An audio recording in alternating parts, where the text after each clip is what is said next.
Testing 1 2 3 1 2 3.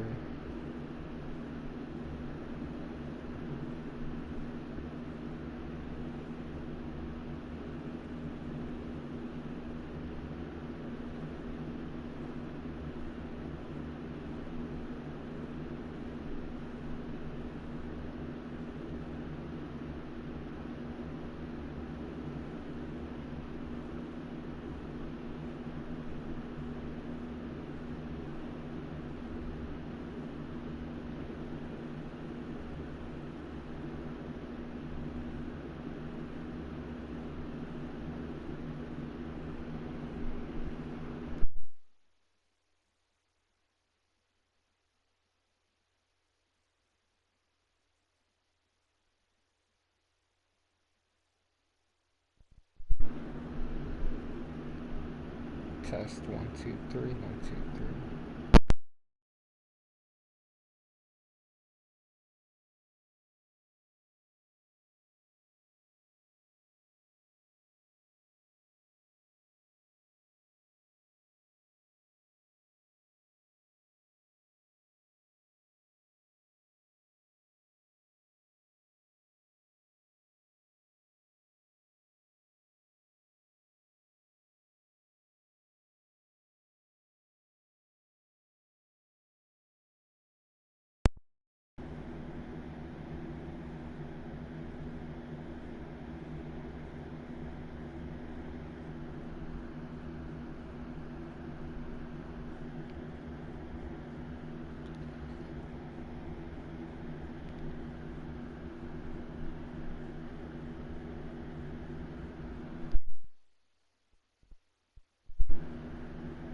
Alright, I'm gonna start. I just wrote something. I'm gonna go ahead and try to get through it real quick.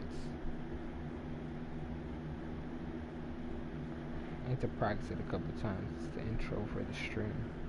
It's,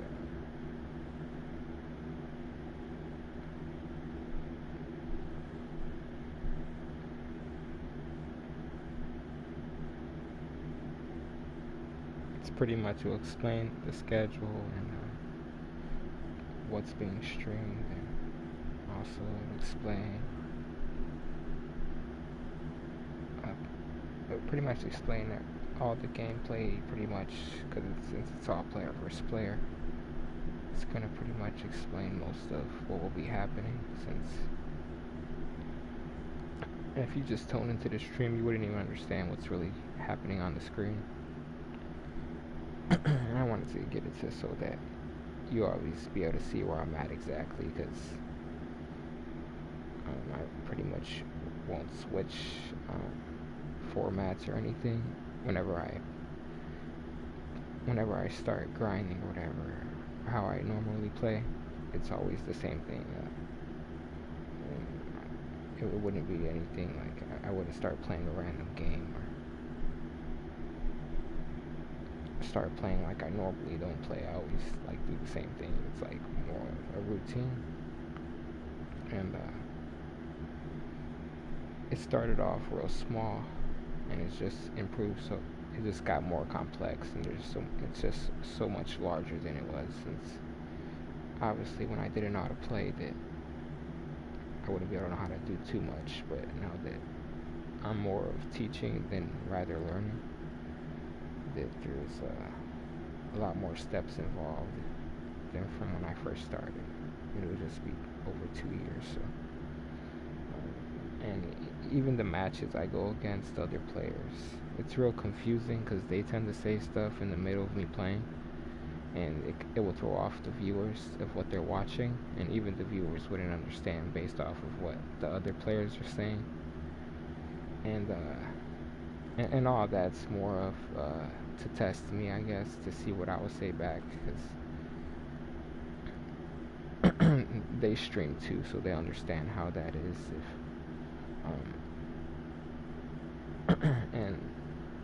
And it just makes them more, gives them more reason to even test me, really, since I'm streaming also. So they'll want to question that, just because it's so competitive that they wouldn't know if I'm holding back or if I was trying or if I was doing something wrong on purpose. a lot of the players are younger also, so I really wouldn't. Um, it, it, it's gonna reflect more when they play someone older, mature like me. They're gonna have more questions. So the viewers will get confused throughout all that. So I rather not. Um, so that's why as soon as I explain what I just written down, will pretty much always give you a basis of what's going on the screen, because even I will get thrown out of context of what other players would say and all that, and just because I never addressed it before, and if I address it even just one time, pretty much explain to going forward, that it'll never get confusing after that. And that's the thing about having no mic and streaming is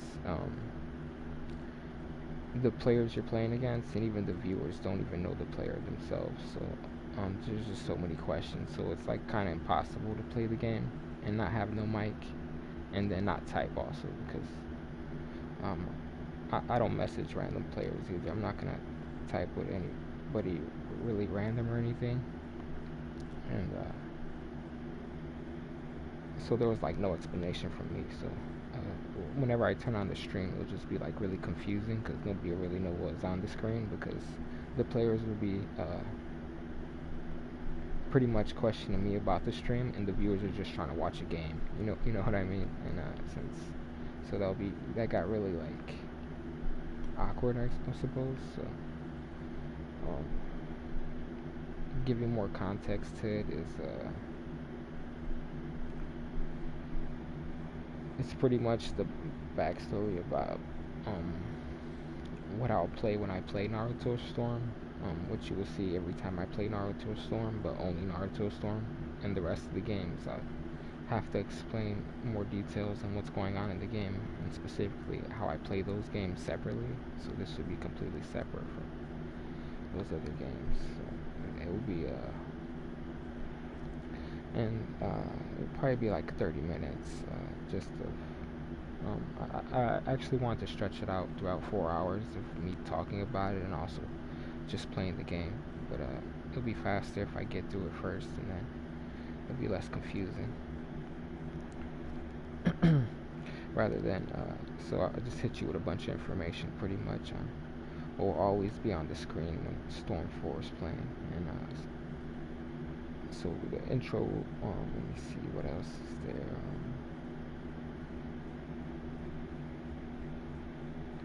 Yeah, so it's normal ranked matches. How long I've been playing, play styles,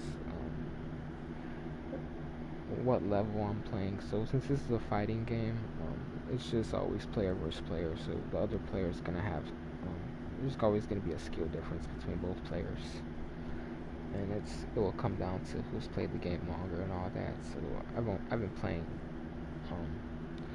a lot less, and even the players I meet too, they've only been playing not that long either. And there's a lot of older players that don't play anymore also. So it's pretty much always going to be confusing when Storm 4 comes on. So this is pretty much explaining why I just written all this down, and I'll begin on the count to 5, and it's about 7 paragraphs.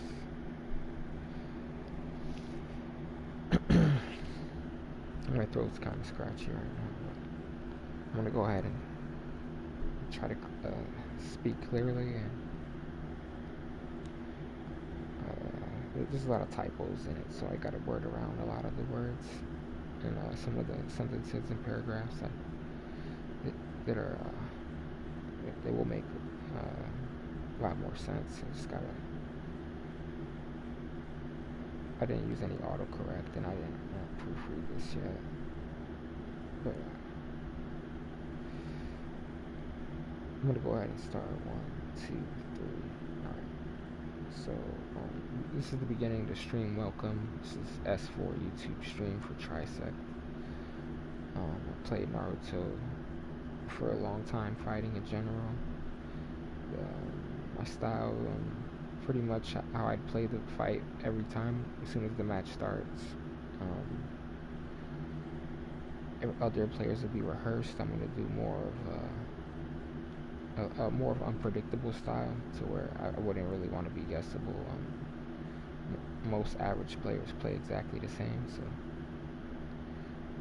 I barely play also, and so I'll have more mistakes throughout the match, and I do pretty good against good players, and I have so much experience that every time I play a good player, I get into real complex, advanced, bad situations, and it makes me a better player just because I practice so much. I don't train right now with anybody. Nobody have ever trained me. I never practiced with anybody. Um, I did like I did more of competition matches, kind of like competitive. Even if the player was better than me, we'd still play a lot of matches, but um, we wouldn't really try to influence each other's play style. They try to beat me, and I try to beat them. And I have experience against pro players, um, and it reflects in my play style. You'll see it throughout. That my stream is going to be the matches will be a lot more crystal clear and all that. You can tell what's going on and everything. I have a good understanding of the game already. I played ranked matches and normal matches. I host them and I also join them. I join more than I host, but I'm trying to host more matches. I play in groups also, so I've been in plenty of groups with 10 players, and we've played for hours. It'll be like one at a time though, where we take turns. Whoever's winning has to play the next person, and then we just take turns. Whoever fights next. The game's got it set up to where we can all be in one lobby together and just fight to whoever's winning. I'm starting my own group though, more private groups where I play sessions one-on-one and in personal groups of like 5 to 6 players. And once you get past 10 players, there's just like too many players. You have to have 2 groups going at once. So, and since I'm a new group, I won't really have 10 players. I'd have to get the first 2, and then try to expand the group from there.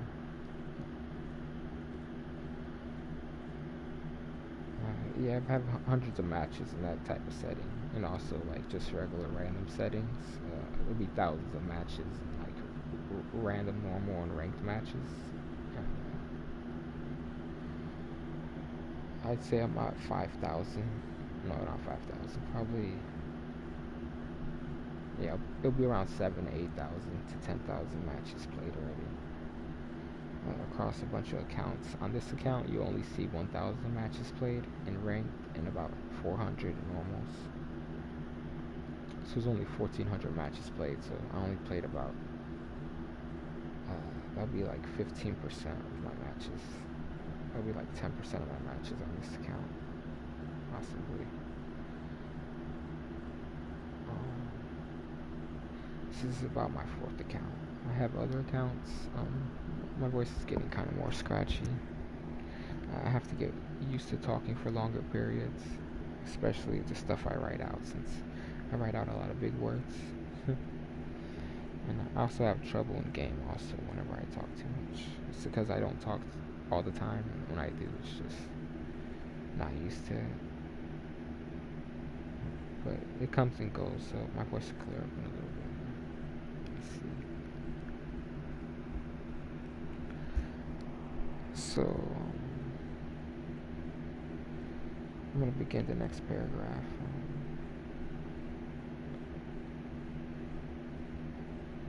So just go ahead and message me if you want to join the player group.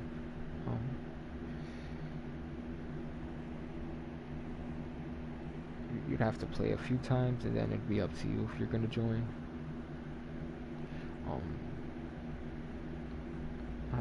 At the end of the day, I say what's part of the group and what I don't want part of the group. What I think will be just better for the group. And it'll always be about what will make the group better, though. Other groups won't mind deteriorating, or even letting the group like not be as good as it once was. But with this group, it won't be that won't be acceptable. I'd rather disband and not have a group than just over time let the game, the quality of matches and all that get worse. So if you're interested in that, like I said, we'll play and then just be like either 1 to 10 matches. It'll be up to you. Um, I'll be fine with one match. I wouldn't mind just doing because I'll be able to tell how good you are and if you'd want to be part of the group off of that one match. And a lot of players like to do 10, like a best of 10 and all that. And best of 3 is real normal. And, like there's best of 5.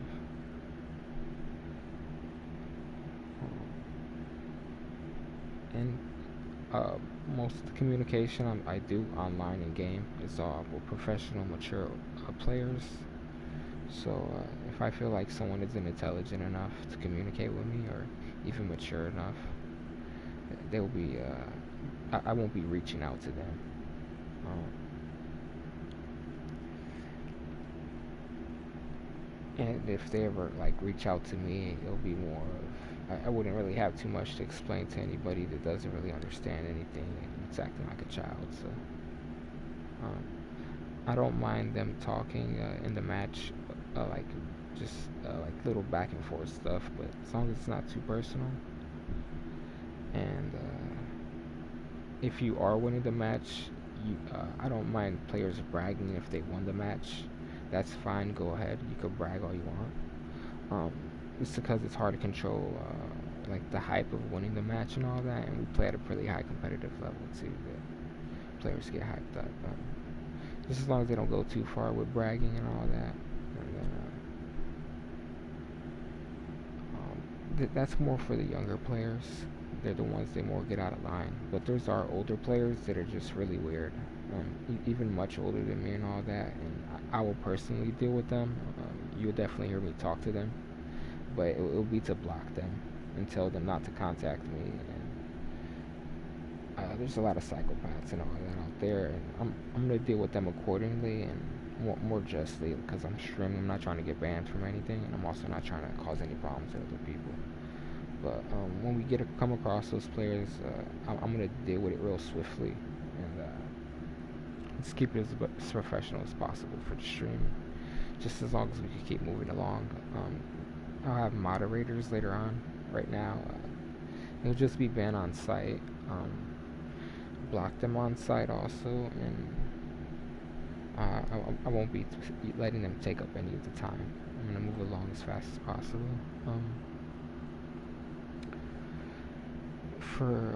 It'll be follower mode only, so if you come to the stream you could go ahead and talk like as soon as probably if you've been here for about 5 minutes you're gonna have to watch the first match, and then after those 5 minutes if you say anything crazy you just get banned right after that, since you've watched long enough to understand that maybe if you were just watching fighting you didn't understand that I'll ban you, but as soon as you hear me talk you should understand it. So there should be few players that show up and that happens too, and then most of the players are pretty good though. The community is really good, but there's also a lot of bad ones too. All the competitors that are playing that are streamers also, they'll get banned from like coming to the chat and talking to me, and I'll be blocking them in game also from talking to me. And pretty much getting them out the way. It's a little hard because they have separate accounts, so I'd have to go through all their personal accounts. But there's lots of groups of players too that will help them get together and try to falsely report players and harass them and stuff. So there's gonna be some streams where it'll be difficult, but it's as long as it's entertaining and that we move along fast and we don't spend too much time on arguing with those people and letting them harass them. Chat will be shut down if too many spammers come in and start spamming bad stuff. Just turn chat off completely.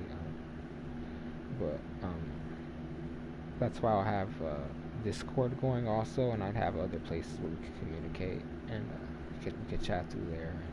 keep the stream going, and I'll be able to communicate with you guys. So, um, but most of the time it should be clear though. There wouldn't be like that's only if there's just major problems, which should be every now and then.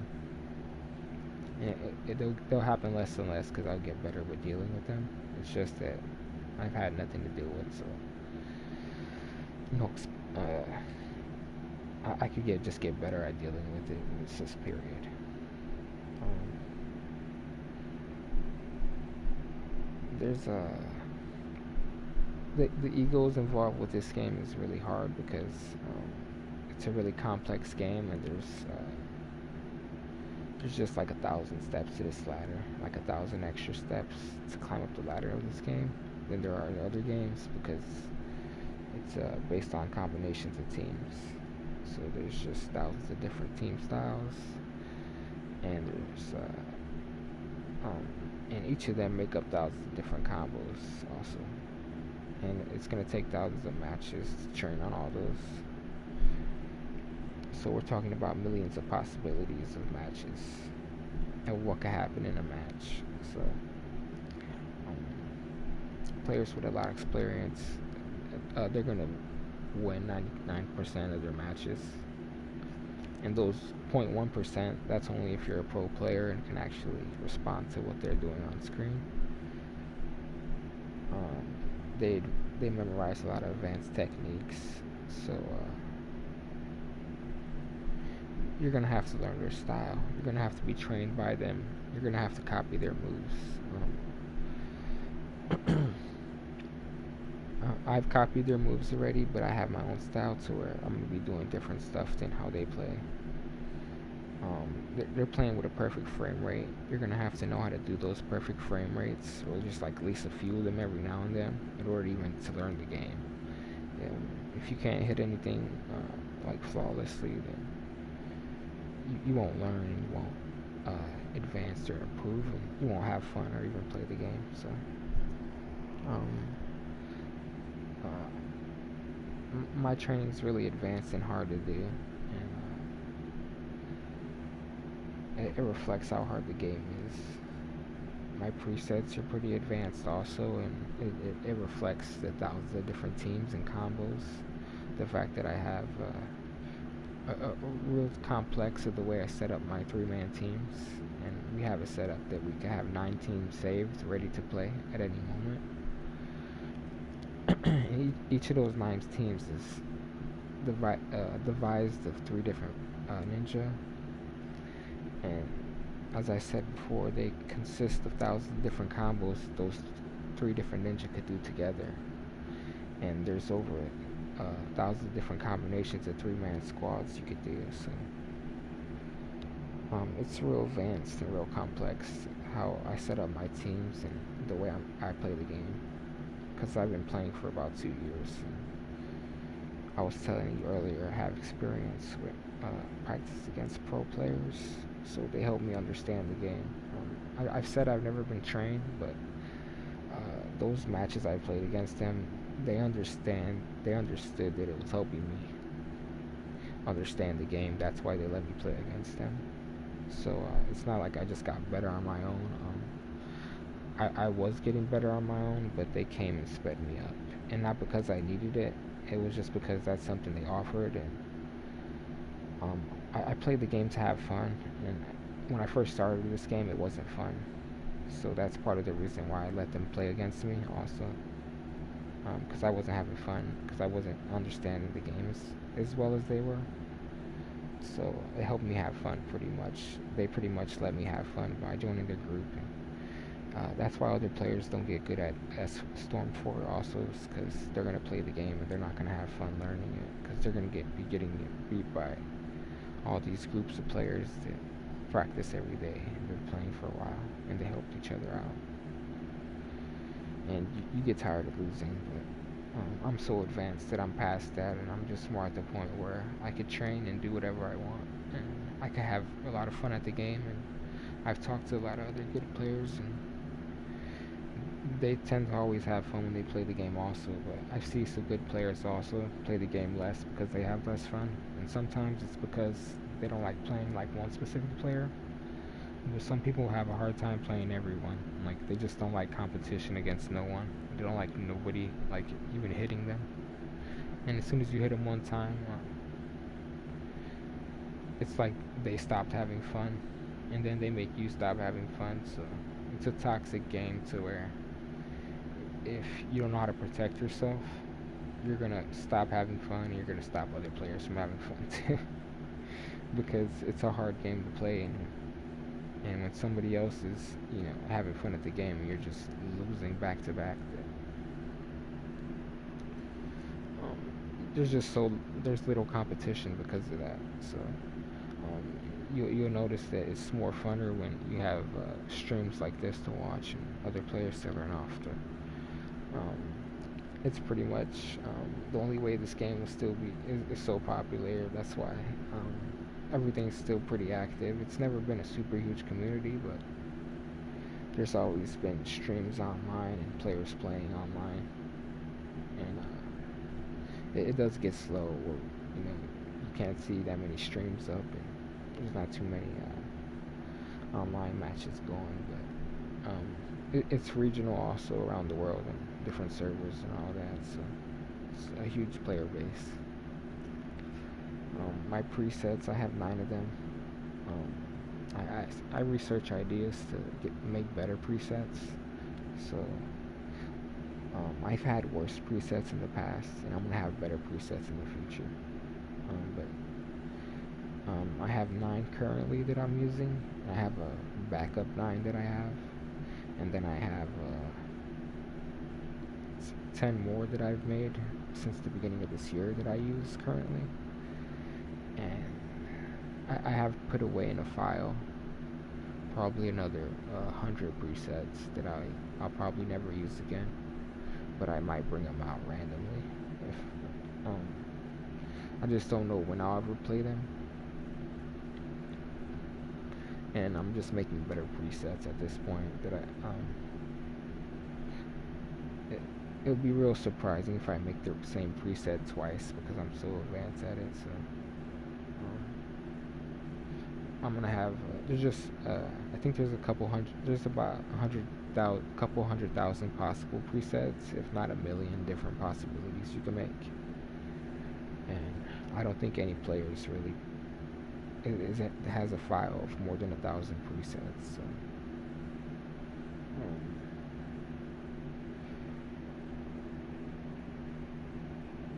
So there's a lot of the game that's not played. It hasn't been played yet, pretty much,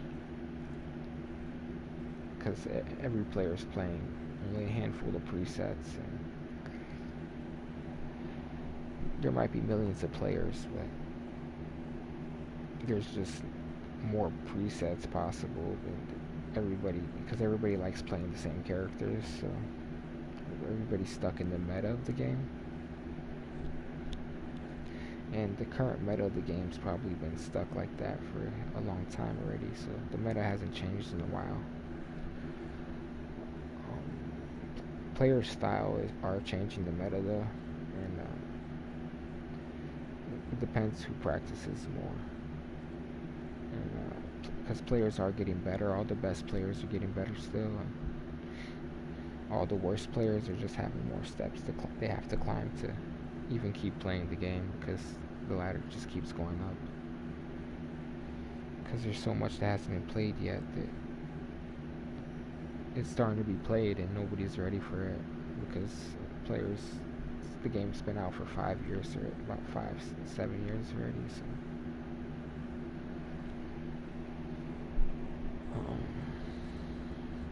yeah, it's a good life on it. The game should be active for the next, for another 5 years, unless it just gets outdated to where the consoles won't support this, and they have to and they won't remake it or whatever.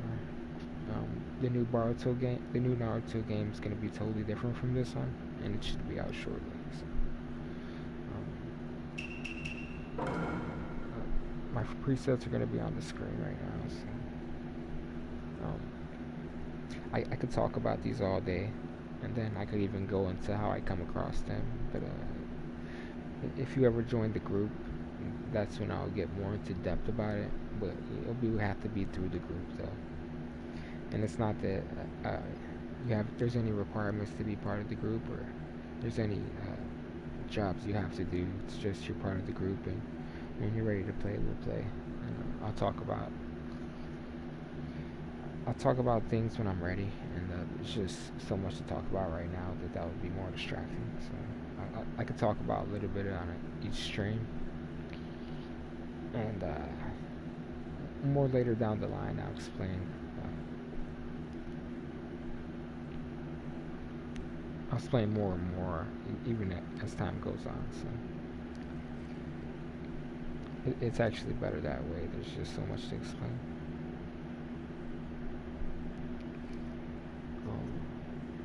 So in these teams, you'll see that I don't play the best characters, because if you know about the game, you can tell who the best characters are.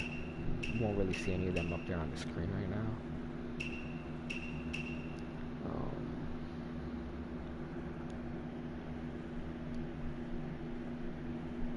These aren't commonly used teams either. This one I say is probably the most commonly used, but you see that's Kakashi, one of the main characters in the TV show, and that's one of the enemies he fought there. So I'm pretty sure everybody that watches the show knows those two characters, and that's obvious. That should be a common team right there, because other players know about that team even without playing the game.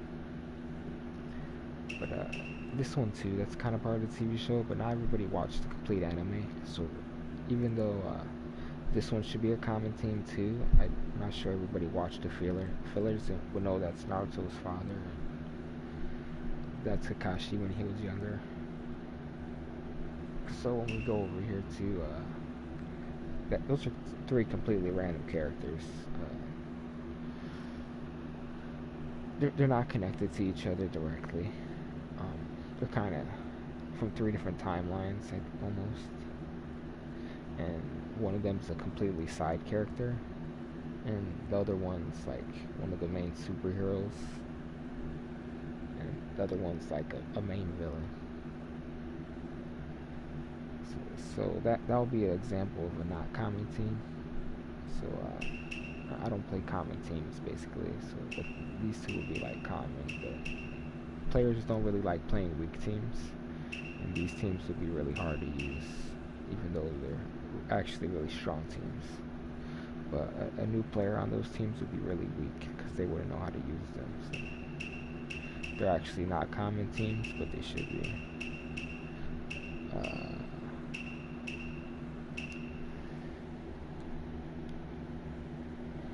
So an example of a common team would be like Naruto, Sasuke, and Sakura. So that would be common right there. It would be like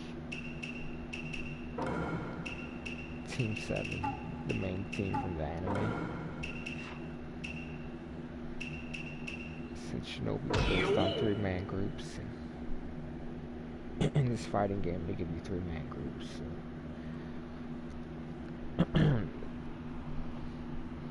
that's pretty cool though. I like common teams. They're really strong. The best in the game, are the best known in the game, are common teams, because everybody knows them from watching the anime, and they happen to be really strong in the game based on how they were in the anime too. So players have a lot of knowledge already coming into the game on what a strong team is. So these not so common teams, players don't have no clue how powerful they are, and but these teams also get beat out by common teams. So this common team will beat this not common team really easily. But if a really good player uses this team correctly, they should be able to beat any teams they come across, as long as they're really good at the game. It's just such an advanced game that any little advantage helps, and when they don't understand your team, that helps a lot. But the common teams are so strong too, though, that they're destroying everything, and some of the strongest characters in the game are on the common teams, and the best players in the world play the most common best players in the game, and they make up like 99% of the unbeatable players that play this game.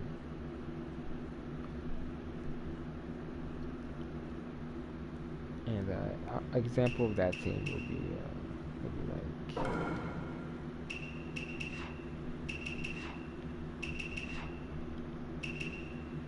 Six Path Madara.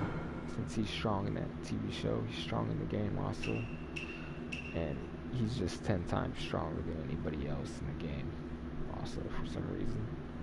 And there's random really strong characters. Um,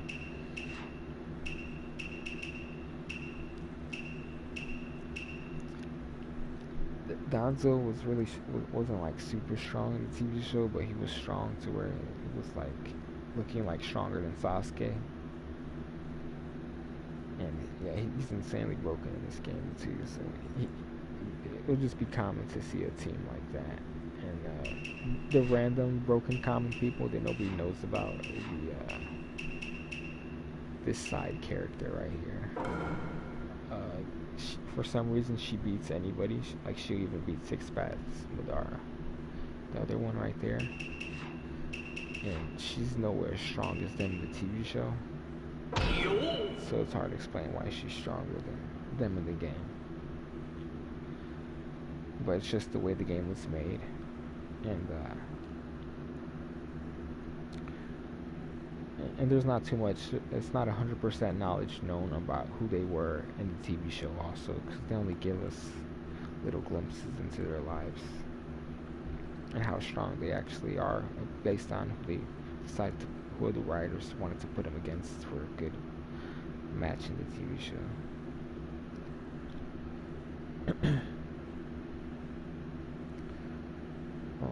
I don't play the best characters commonly used, like I said before.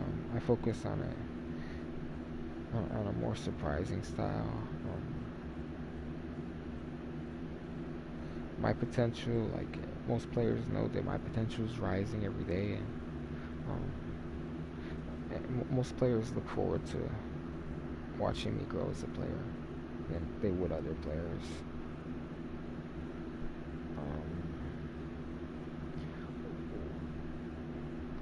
I tend to lose matches more than other players though, so I get less matches against good players sometimes whenever I'm using my new teams and I'm using my more weaker teams like this team here. And not everybody has fun playing against these teams, since even if I lose the match, it was less fun for my opponent because they didn't understand it, and also it was just so easy for them because they were using a common team. So you're going to see a lot of matches get dodged, and you're going to see me play less matches against one player. You're going to see me play against like a vast number of players rather than me play a few players a bunch of times. I'm going to play a lot of players a few times. I have an open stance to where I don't block too much, and I don't do the trap combos where I get you in a trap over and over. That's the most common style, of where they block everything and they also get you in every trap possible, to where it's impossible for you to block because their combo is either going to break your block or it's going to force you to keep blocking longer. And when I do play my bad teams, I'll switch styles from either being more passive and dodgy, and then I'll switch my style and just be more aggressive, and I'll be more trying to set traps in a different way, to where I'm taking subs only. I'm not setting traps to where I keep you blocking and I force you to stand still. I'm setting a trap to where I'm making you keep teleporting, and until you can't teleport anymore, and then from there I just out teleport you,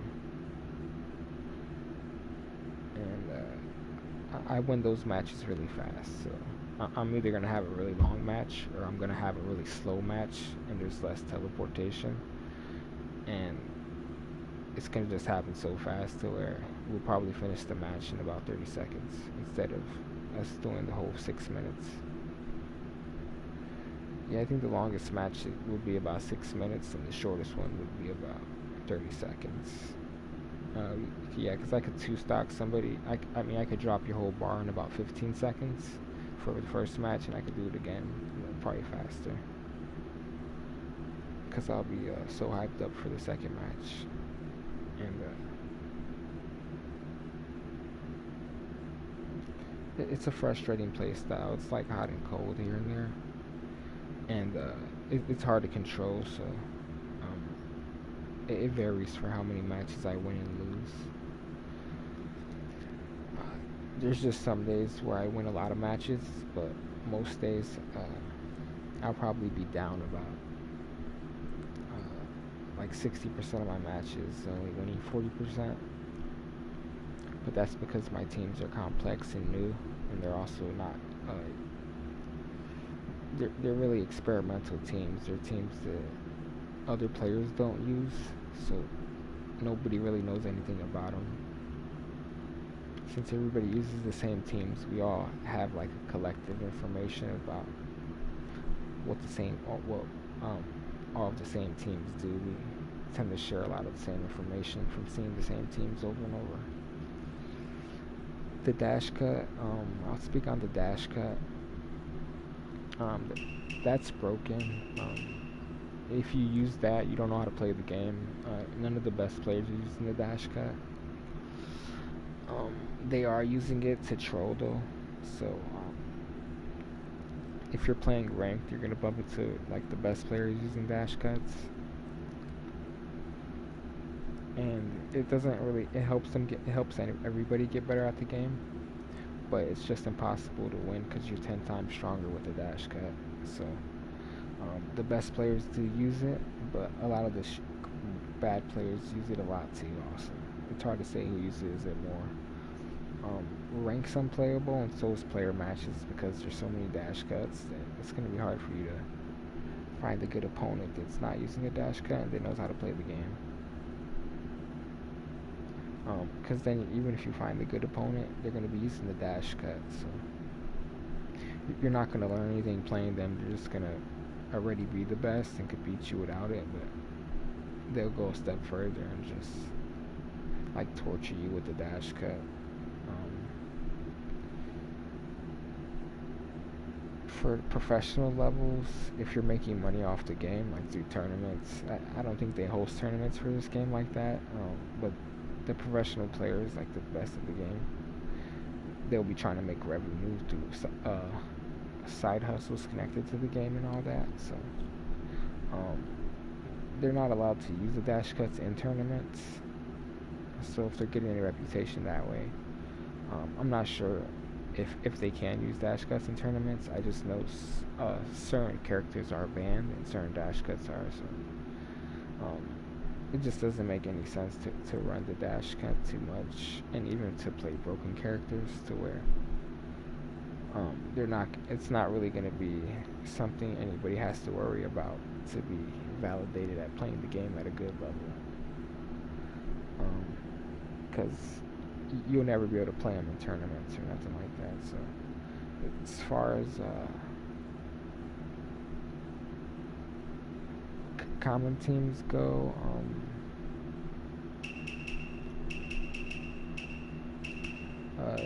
the banned stuff though would be to Yuya. So she's the best in the game, but nobody could play against her.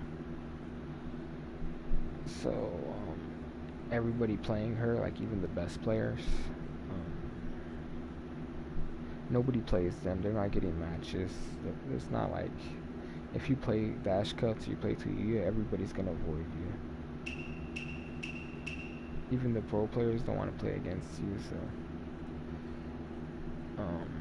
you're gonna be like tricking players into wanting to play you, but they're gonna realize that it's just not really competitive, and anybody really good at the game it's not really practicing how to use a character that they just made extremely powerful in the game, but it doesn't reflect how good you are as a player of the game. Because if you don't pick this one character, you're getting beat on all these other lineups you try to farm. But there's other characters that are banned also. Danzo's banned also. It's extremely broken. Senju should be banned because he can non-stop hit you with an attack that forces you to barely be able to dodge it. And he could do that like non-stop. If the best players play that, play all these characters, so you're gonna see the best players play this one. But most of the best players don't play that. They play more common teams, the common teams that are really broken. So I'll be like,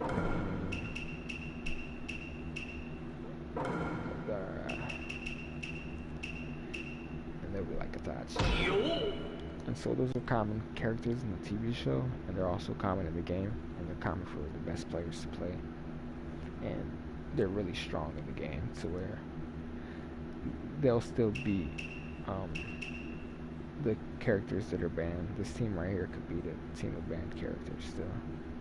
But it'll just be really hard, but it's just really hard to beat the best common teams that are part of the meta, so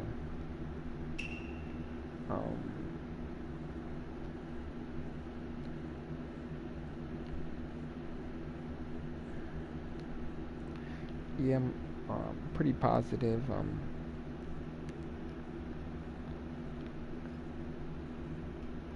If I'm in the middle of a match, you'll notice that I do a little bit of banter, but I never take it too far. I never get real dirty with the banter. So if anybody approaches me that way, also to where I'm just like saying little things to like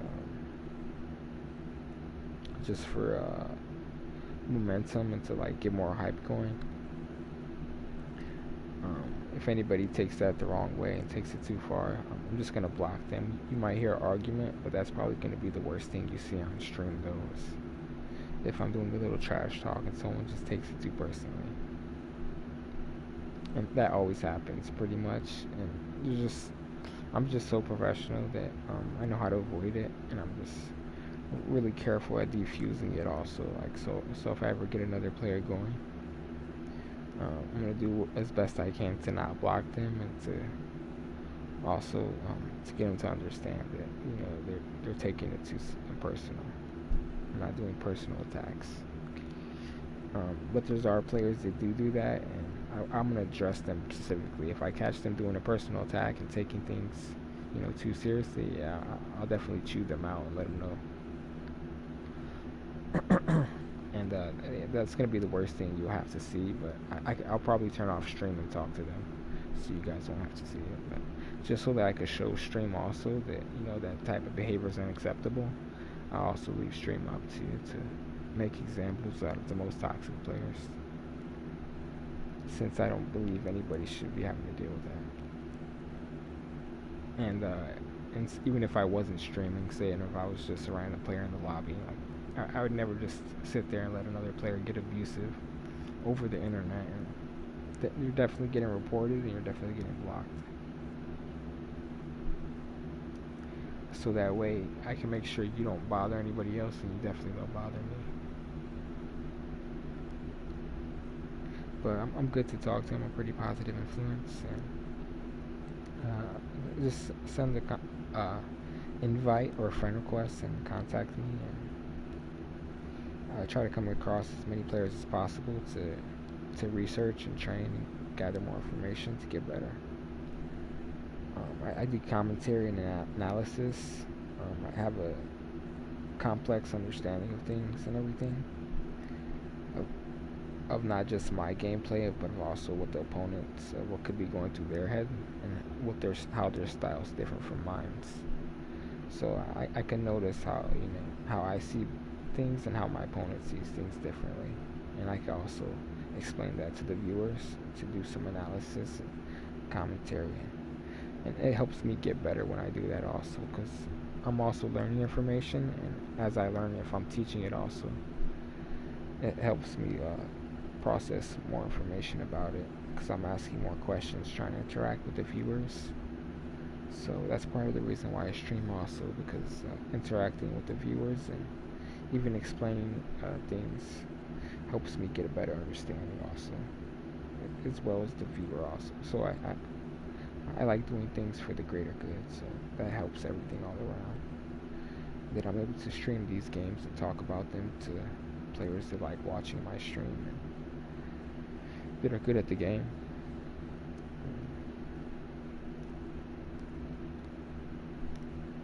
And all my training partners, whether they're good or bad, they all end up twice as good as they were when they first played me. So it doesn't matter what level you're at, you're gonna get twice as good as you were once you play me. I've always been good at video games. So it's just a harder competition fighting against someone with as much experience as me. So you'll notice once we start playing. You don't even we don't have to play too many matches either. How I play is really learnable. I can reteach it really fast, and it's actually the best out there. And it helps me get better. Like, I'm not talking about it to get famous or because I want everybody to think I'm good. It helps me learn faster, and it's not for money. I could get good on my own, and even without this, but this helps me. I can increase it to a more professional level a lot sooner. It's just really complex having to stream it, to talk about it, and to even make it presentable to a random player, and to make it entertaining. You have to be. It takes it takes more energy and skill, and it just makes you so much better once you're starting to explain it and actually getting the information into the stream and making it entertaining at the same time. And to play at this level, even if you play one or two matches, it's pretty draining. You're going to be hitting a lot more buttons than other players are, and you can get worn down pretty fast. But if you're playing with good players, they'll keep you playing and getting better faster. So that's what the whole point of the group is. Since everything's constantly improving, in order to join, you could just send a message to me on Twitter X or PlayStation at DarksideKai.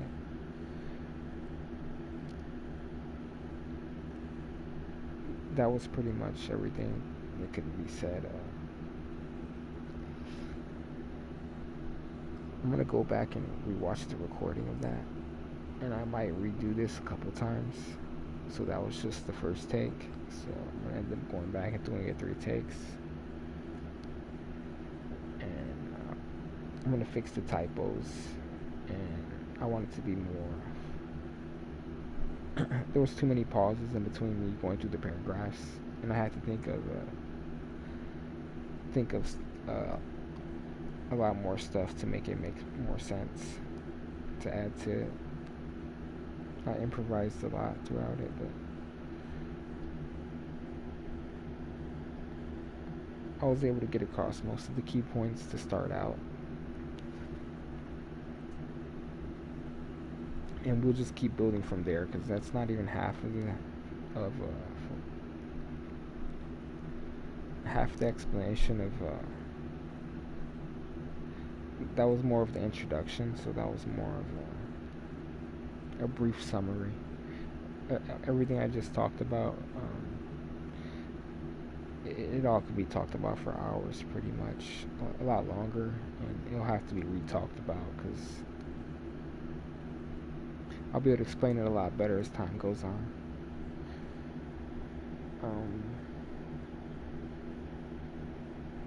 I might do 10 different takes of that. So I said I might do 3, but I might do that 10 times.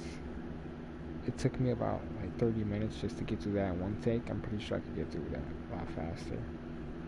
And I'm not speaking clearly also. My voice is real scratchy.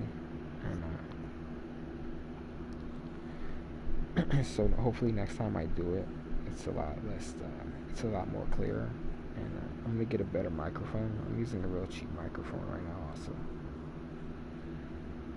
and it was a pretty good intro for the YouTube, and I want this to be the first stream and just to be the first take, and I might delete this one later, but I might make this private and just rewatch it and start rehearsing it over and over until I could do it more flawlessly. It shouldn't take me too many tries. I could get it done before the end of the month. But it's just a start for to make everything make more sense. Since I play other games besides Storm 4, it's just really confusing watching my stream, and I don't want to have to make separate channels all the time. So there will be separate channels, but at the same time there will be a channel also where I just do it all, to where I want it to make sense on that one channel, and this is gonna be the channel right here, to where Storm 4 will be the first YouTube stream. I have about 5 streams on Twitch right now that are for the other games I'm playing, so it'll help everything make more sense that they're on my YouTube channel, because the YouTube channel doesn't get deleted after 15 days. If I do any commentary explanations on Twitch, I would have to re-download them and re-upload them to YouTube, because on Twitch they're going to delete any commentary or any informative info streams I do on Twitch will get deleted after 15 days, because it's they just I guess they don't have any room. Like it costs them money to store all of our video files, so they're only gonna hold any of my video files for 15 days, and they're deleting them for good. So I could go in there before those 15 days and download them. But I'll do the first takes on YouTube, since I won't have to worry about the 15 days and downloading them and taking up more of my storage space. And I'll try to get more info, do 50-50, half my streams on Twitch and half on YouTube.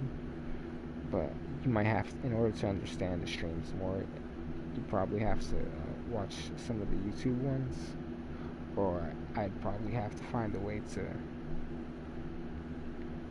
quickly explain every 15 days the format for Twitch, which I could do. It's I haven't thought about it, and this is the first time I even had the idea, so I'll just go ahead and get started on that as soon as I can, and that'll help make the Twitch streams more explainable, since I jump around from games and all that. It's definitely going to be Storm 4 that has to get talked about first, since this is the game that I started playing more seriously, since I came in contact with players that were good at the game. They got me interested into the game more than I did the rest of the games. So I have stopped playing Storm 4 though as much as I used to. So it's all casual play, casual competitive play, pretty much, to where I'm not playing as hard as I can and how I used to, but I'm still playing the game a lot and just having fun, and I'm able to entertain people on stream with it. And that's why I want Storm 4 to be the first game I explain, since I'm going to be playing it more seriously than the other games.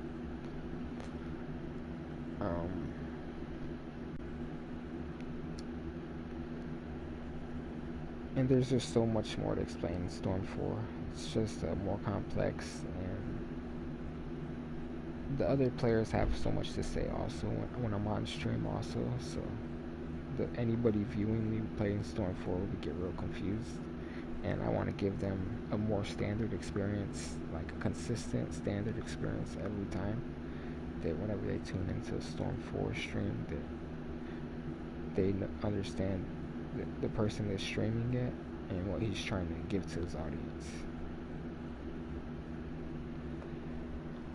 And I haven't been doing that in the past. It's just been no mic, and it's just been stream rolling, and whatever's been on screen, you just have to decipher what's going on and what I'm going to do next. But in this case, you'll always know what you will start to get more familiar over time the more you watch it, and even after hearing me explain it.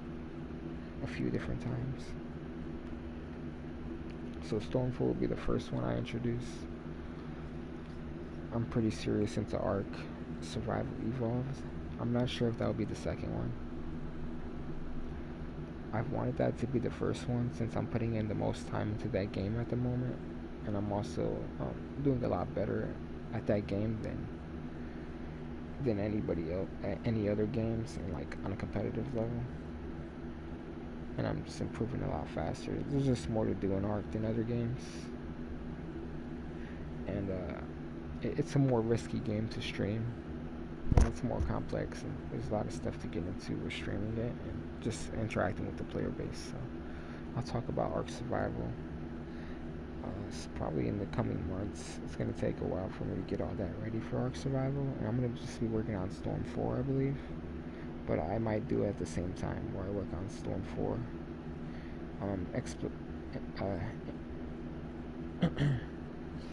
Storm 4, pretty much like the timetable and like the schedule of Storm 4, and the content I want to provide for Storm 4, and then I want to do the same thing for Ark also, to where I go over the timetable of what I'm going to be doing and how long it will take me. And exactly the format I'm going to be streaming in, like what I'm going to be showing you every time. And familiar with what the content I want to provide, because everybody provides a different content for like Storm 4 and like Ark.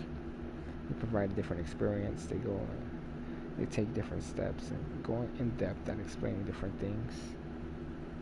And everybody's entertaining in their own way also, and we all learn differently. So everybody streaming these games are providing a different experience. Mine's going to be more standard, and it's going to be more produced and more orchestrated. I'm going to try to get it more organized, and it's going to be this explanation stream should really give everything an understanding of how it's going to be more organized in the future, going from Storm 4 to Ark Survival Evolved. And Mortal Kombat X should be similar to Storm 4. And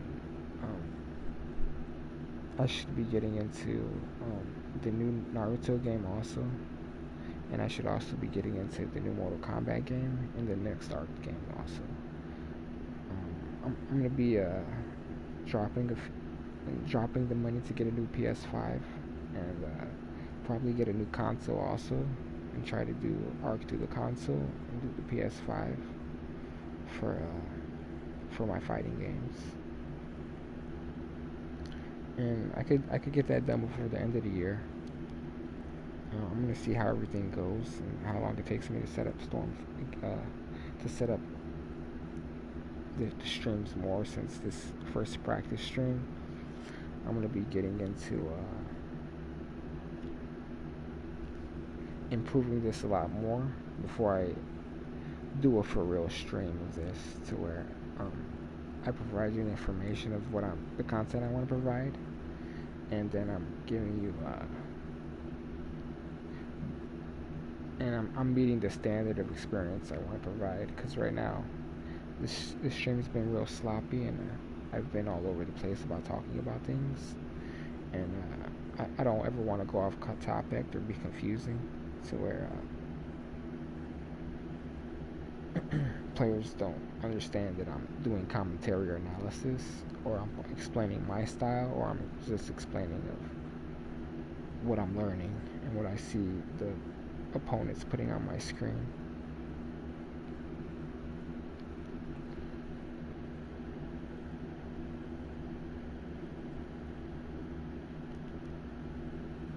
And so there's Ark Survival, there's Storm 4, there's Mortal Kombat X, and then and then when I upgrade, there's going to be the updates to all those games, the Mortal Kombat 1, the Ascension, and the Boruto, the new one. that hasn't came out yet. The next Naruto game, and I'm playing Gundam also. That game is probably not going to be updated for a long time, but it's still going strong. It's hard to get matches on there.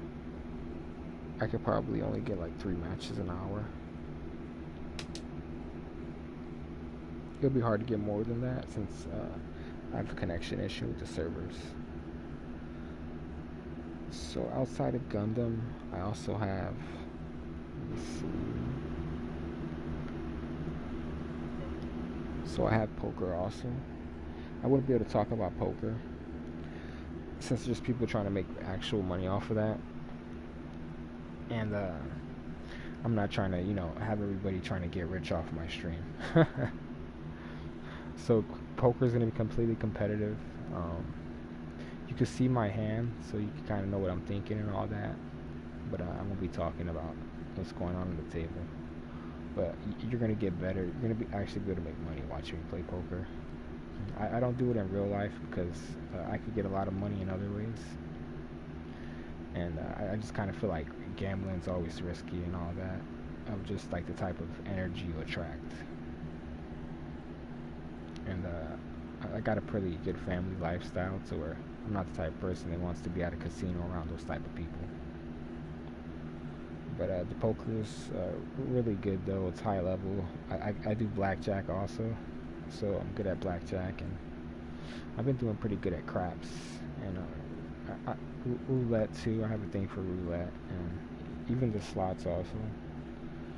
So you can have a lot of fun watching me play roulette and blackjack and poker. I'm pretty entertaining when I play it too. So, and yeah, I would go to the casino also, but I don't spend a lot of money when I go there. And in the future, I plan to, but since I play other games so much, and I put a lot of my time into my private work and my school work and all that right now. So it's all really interesting on why I don't do it. I could talk about it forever, but poker's pretty interesting. I just do that every now and then. I have Yu-Gi-Oh! Today's card game going on, so I'm up to date on all the Yu-Gi-Oh! Stuff from the past. There's just a lot of new updates to Yu-Gi-Oh! And I can't do it in real life because it'll cost me thousands of dollars to buy these Yu-Gi-Oh! Cards and to put these decks together. But I could do it all online for free, and I could upload them to YouTube. So I have some Yu-Gi-Oh! Videos coming up. It's just my decks. I haven't worked on them for so long, but some of my decks are pro and really advanced stuff to where I don't think I have any of the top tier decks, but I have the tier before that deck. I do alright against top tier decks to where I usually lose them, but there's situations to where I can take a win off a top tier deck. I'm just really good at memorization, patterns, and strategies, and counting numbers and all that too. I know how to put good deck numbers together with cards. That's the reason why I'm so good at poker too. Even blackjack, I'm good at doing odds with number of cards and stuff like that. Gambling too, I'm good at guessing. I'm good at guessing random stuff. I have a good IQ level, so I could make a lot better guesses than everyone else. I do a lot of physical training also, so my brain's also a lot sharper and faster. So the streams and everything, it all reflects that. I've just been talking for the last hour already, and you see I haven't stopped. And my voice is starting to clear up a little more, but it's going to be a long time before I get used to this. It's pretty draining, but it's also fun at the same time.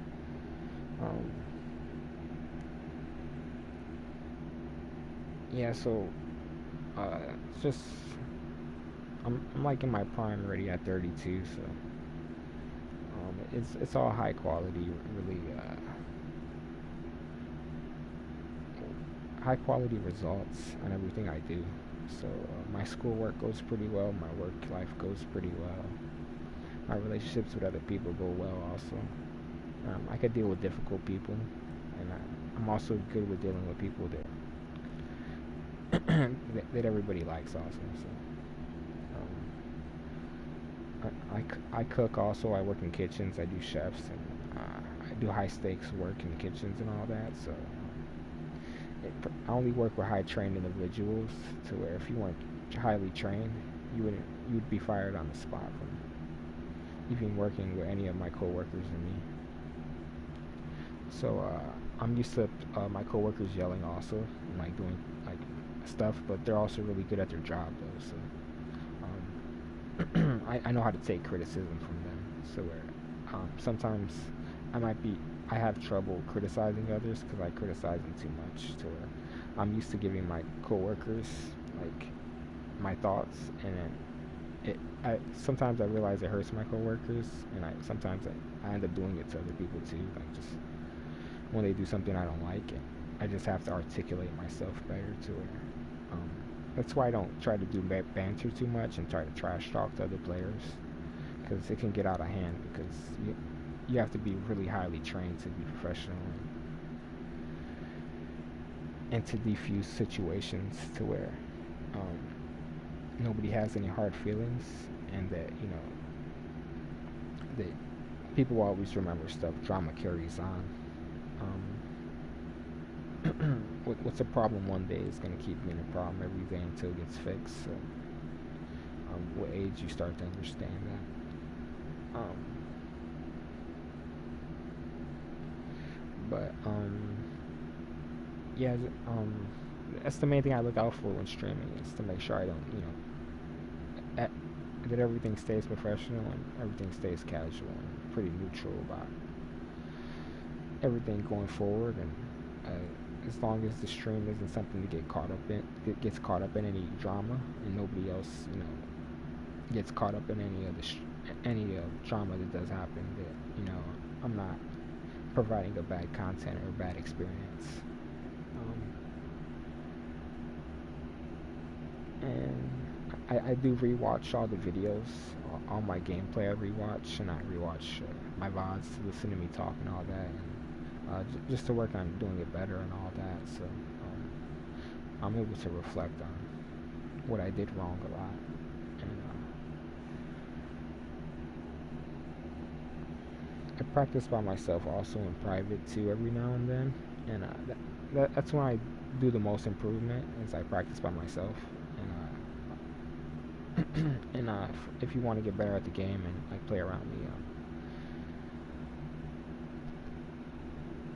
I just want you to know that's how you would get better at the game is you practice by yourself first, and then you play other players, because other players can hold you back and you'll get caught up in just figuring out how not to lose against them and not figuring out how to just win against everybody else.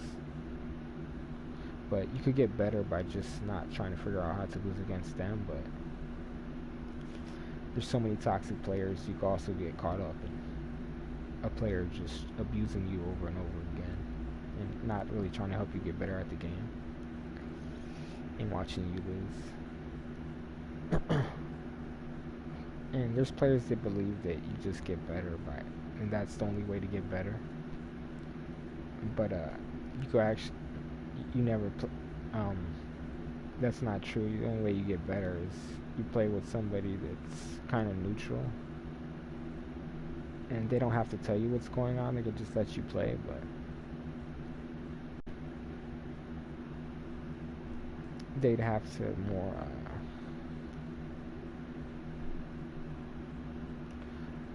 understand more of where what could hold you back, because they could be doing stuff to make you fight because they try to use all the hardest stuff against you, and at some point it'll be better if you just go play it by yourself rather than play with that player.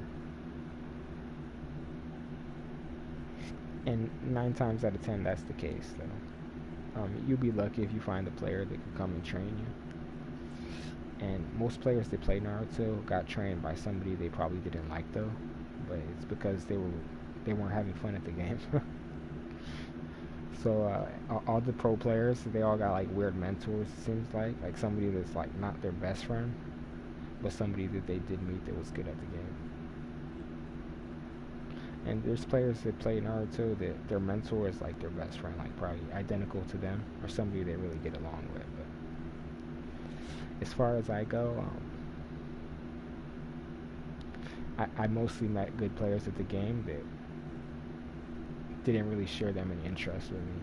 We're really different, and it was a lot of times it was the age gap, but it's to the point where I'm pretty sure there's no players that come from my background and that will have like my will have my life experience. Like, I'd be less of a traditional player. I'm, I feel like the younger generation is a lot different than me being at 30 years old. And there's not many 30-year-olds that play Naruto, so the other guys, the other 30 years old are totally different. They were definitely doing different things for the last 30 years, it seems. And the ones that, it's an interesting thing to get into Naruto because the anime came out about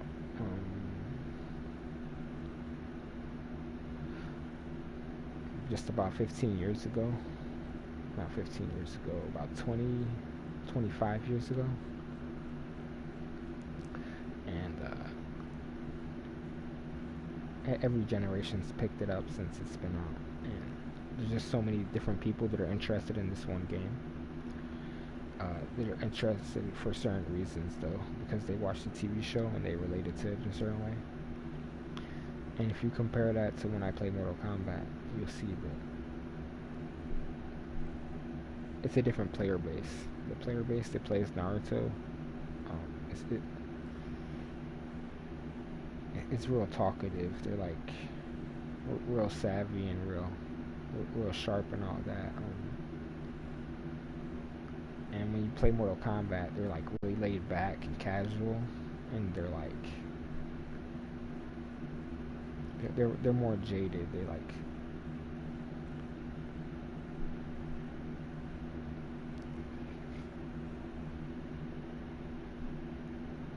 yeah, the Mortal Kombat players are a lot less cockier than the Storm players, but they're both still up there though. Like it's really high levels of intense egos battling in both games, but the player bases are totally different. Just people remember Mortal Kombat from back in the day when they were growing up, from the TV shows and the movies, and then the people that there's a lot of people that don't like Naruto at all. They won't get into it or nothing like that, and they're against it completely. And when it comes to fighting games, Naruto is a really good fighting game. Mortal Kombat's a really good fighting game also. They did a good job at making both games, but Mortal Kombat's been around for so long that it's been using a certain format that a lot of people have more experience with Mortal Kombat. And there's just a die-hard fan base for Naruto that, you know, the people that play Naruto have their heart on their sleeves a lot more than the Mortal Kombat players. So it's real interesting.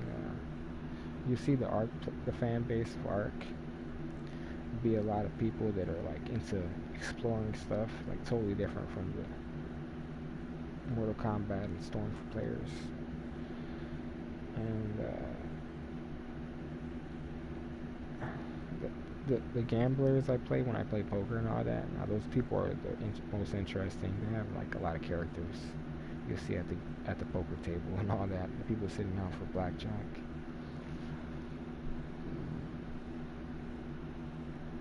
And then I didn't touch on PUBG yet.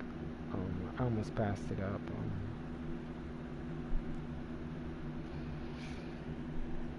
So for PUBG, I'm gonna have to do that after arc. I'll have to break all that down. It's not really worth streaming too much because I'm at such a low rank and my stats are so low, and I play that game the least out of all the other games.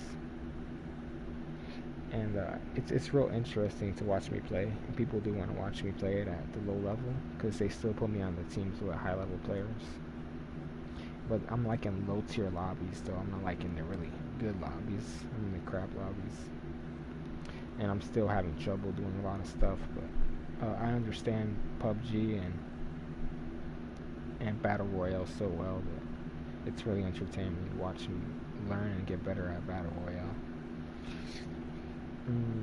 If I get funny and I could like be more entertaining, I could probably like get more PUBG streams in. But there's a lot of competition in PUBG too, and everybody tends to use each other for information. So um, I'd have to get a lot better at PUBG, play it a lot more, and that's what I'm working on right now. But my matches are going pretty good in PUBG and all that, and I want to try to get that set up to where I pretty much explain what's going on in bronze, where I'm at, and how long it's gonna take me to get to silver. And I'm bouncing around from bronze 5 to bronze 2, and and I'm not playing that much. So if I play more, I should be able to grind up to silver 2. But we're talking about hundreds of hours put into it. And I got a lot of work and schoolwork I got to get into, and it'll take me. I'll know how close I'm getting into that in about a month. But I'll try to focus more on setting up my presets and how to explain the whole entire Storm 4 format that we're going to be going into. Um, yeah, I'll probably try to get into that one more time just to go over it again.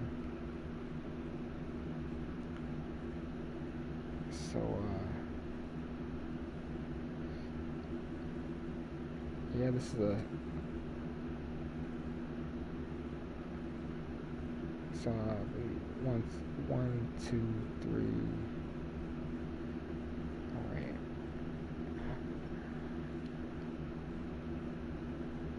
So, hello, welcome to Trisac S4 YouTube stream.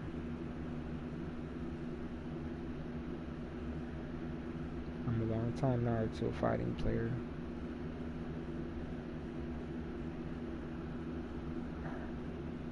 My playstyle is casual. Random freestyle, I spam barely. I have like a spam style, it's kind of unpredictable currently.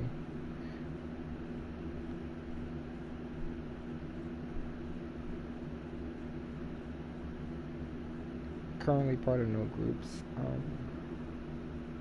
I network here and there, I play a little here and there.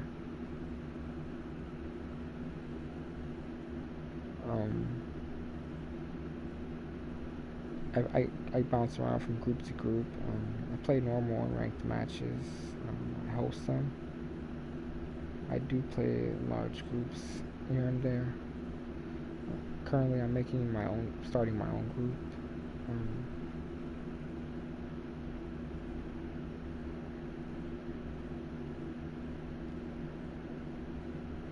And you could just add me if you want to go ahead and play.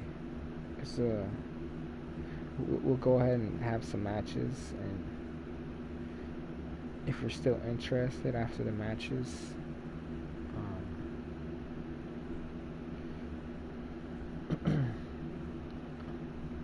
I'll know if I want to let you join after the matches. Most people are going to be let in though, pretty much off experience. I haven't met anybody that I didn't want to really play with that's contacted me. So far, everybody that's contacted me, they wanted to play. They've all been really chill.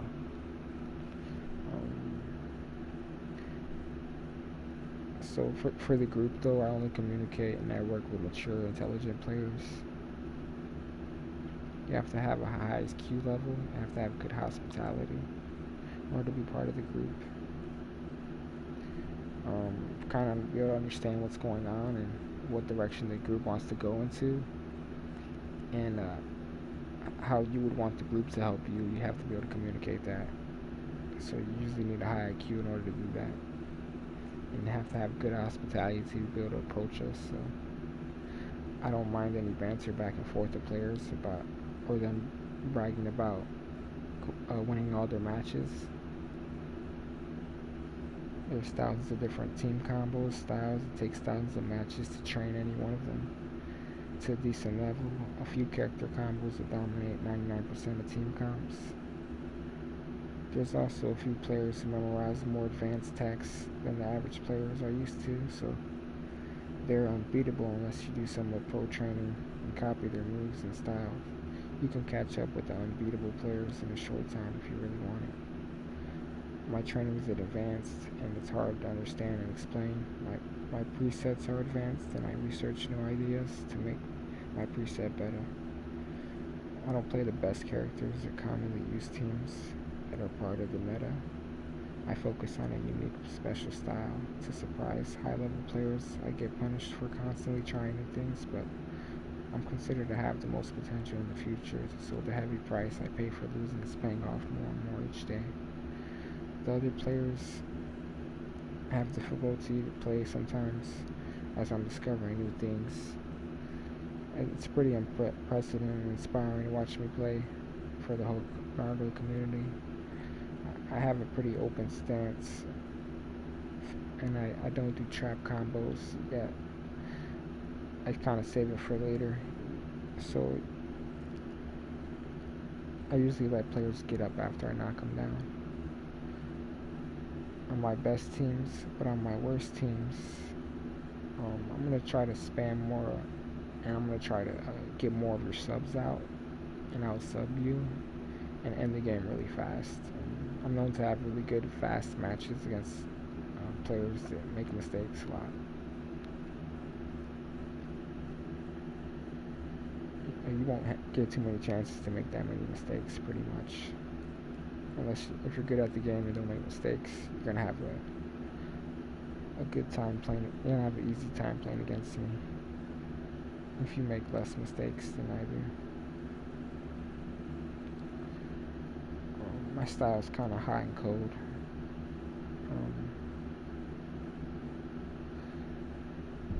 You're gonna be able to have to hit perfect frame rates in order to keep up, pretty much.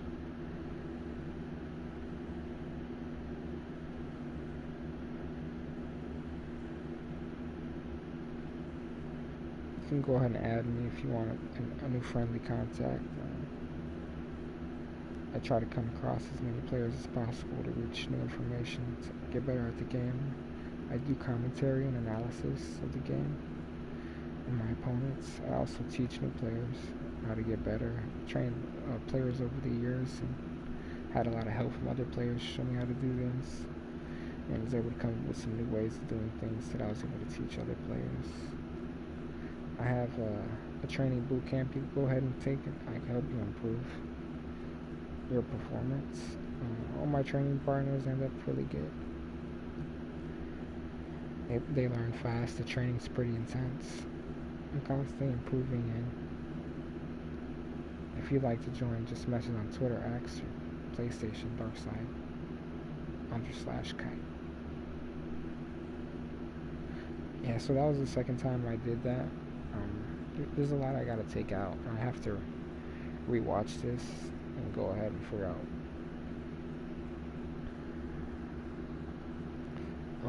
how to get a perfect take. It seems like I'm a lot of takes away from getting a perfect take. I did that like 10 times faster with a lot less pauses, but it's just so much information that I just put together that it's definitely going to take time to get this done the right way. I'm going to go ahead and back out of the presets real quick.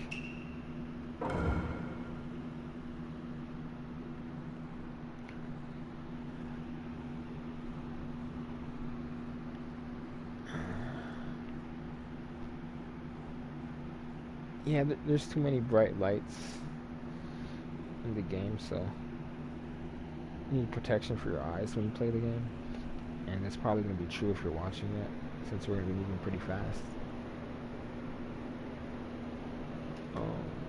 So if you're watching the stream, definitely put on sunglasses or whatever for the storm fights, because some of that shit's just too bright. And so we also have yeah. So I play at different levels depending on how bright the screen is. Like if they're doing combos to make the screen really bright, I'm gonna have trouble doing my combos. But there's a lot of players that don't have trouble looking at the bright lights. But from what I heard from most players, they all have trouble with it. Yeah, we are the fastest hands in the world, though. The storm combos are just, you have to have insane hand speed. Um, my hand speed was probably more the standard that the rest of the players have to match, but I bumped into a couple other players that they have better button techniques and they have better controller button layouts. That their combos and their moves are a lot more better than mine's. Cause I'm just using a regular basic controller, um, using a basic button layout pretty much, and I'm not using special button techniques really, except a few of them. I haven't asked anybody to help me train, so I haven't learned any special techniques from anybody. But there's other players that learn special button techniques. Um, it helped them get better at the game, and I believe they wouldn't be better than me without the button techniques. So that says a lot right there. But their presets, they'll already be um, really good with just their presets without the button techniques and all that.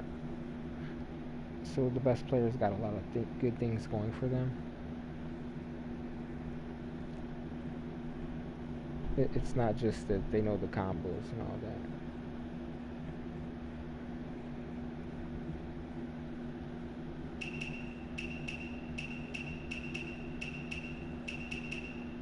I change my ninja info card from time to time also. It's right now it's the 3 signing, 6 conviction, and it's all real personal. It's my artistic expression, and from what I watch in the anime, and what I feel when or what I experience when I see the pictures.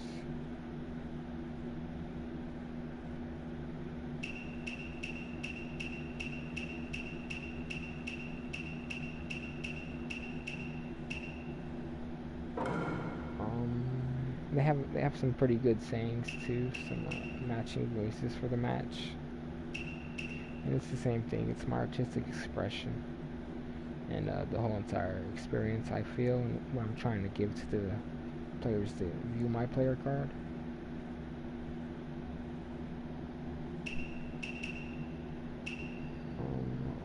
I'll go ahead and test it out real quick. I believe that protecting the village means protecting the people of the Hidden Leaf, the ninja, the children. I believe that protecting the village means protecting the people of the Hidden Leaf, the ninja, the children. Yeah, and you hear that every time the match starts. You will hear that. Not when the match starts, when I find a new opponent. So you will hear that. And I change it up every now and then, about a few times a month probably. And it's pretty nice watching me come up with new ideas, new artistic expressions and experiences I want to try to put out there. Just off of seeing my card, not really playing me yet, I try to give more levels to the experience of playing me. And that's why I really like that they give us these cards we can edit and customize. I've had a lot in the past. I'm coming up with a lot more in the future. I've seen a lot of my opponents have interesting player cards also. I don't think anybody else changes their player card as much as me though. My player card list, these are like the opponents I fight right here. So you can kind of see that I mostly fight high level opponents. There's a 21, 7, 18, it's 1, 11, it's 18, it's a max, it's a 20, 19. As soon as you're around level 17, you're starting to approach high level, but there's only a small percentage of the game that reaches max level or that really gets past rank 20.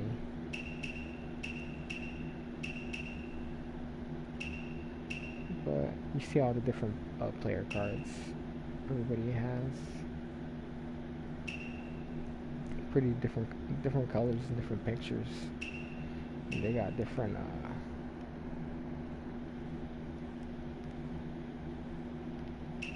titles.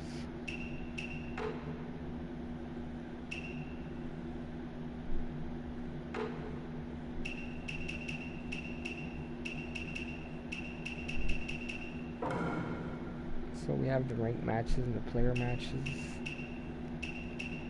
I'm going to try to get into more ranked matches only right now, to where I'm doing mostly ranked matches. And it takes longer because then I have to look for another match after I fight him one time. But if I go to player match, I can fight the same person more than like up to 10 times, even more. I rarely play players more than 3 times. I try to give people at least one match. The players I like, I try to give them 2 matches. And if I'm practicing, I'd like to do around 4 matches if I'm practicing.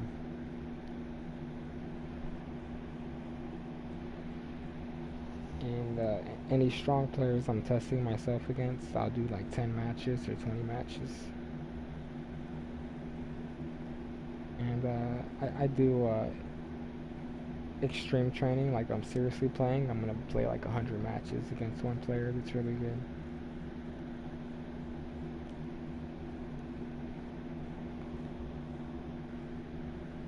And yeah, I already had a 100 match stream where I played 100 matches in one stream. And yeah, it took about like 18 hours though, but I had a lot of people I was playing at the time. It was a pretty good day. Was getting a lot of matches every day at the time. But for Naruto, I try to do about, around 10 to 15 just for a stream. And that's a pretty long stream. That would be like a 3-hour stream for 10 to 15 matches. It's probably be like 2 hours. If I'm watching other players fight, it would be around like 3 hours. But I'd say I have to be about 30 matches for a stream.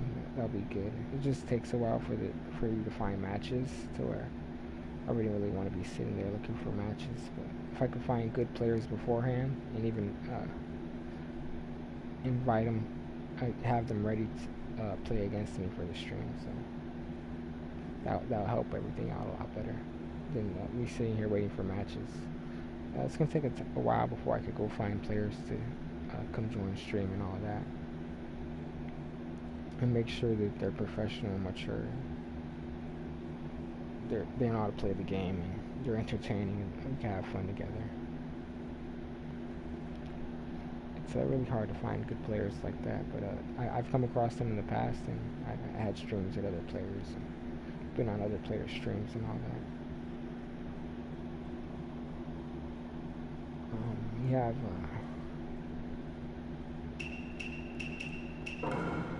the endless is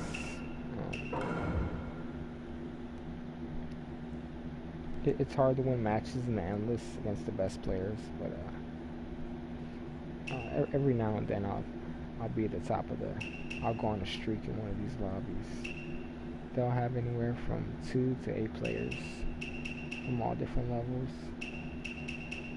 And they play so many different styles. It's real interesting. There's just so many different characters and personalities that are on endless every day. A lot of the players know each other. There's just a lot to learn. If you're trying to learn the game, this is like where it'll start at. You have to play a lot. A lot of the players, they know each other. You're gonna come across a lot of players in the normal matches, in the rank matches. I mean, like players that will never meet other players. They will only play like normal matches and ranked.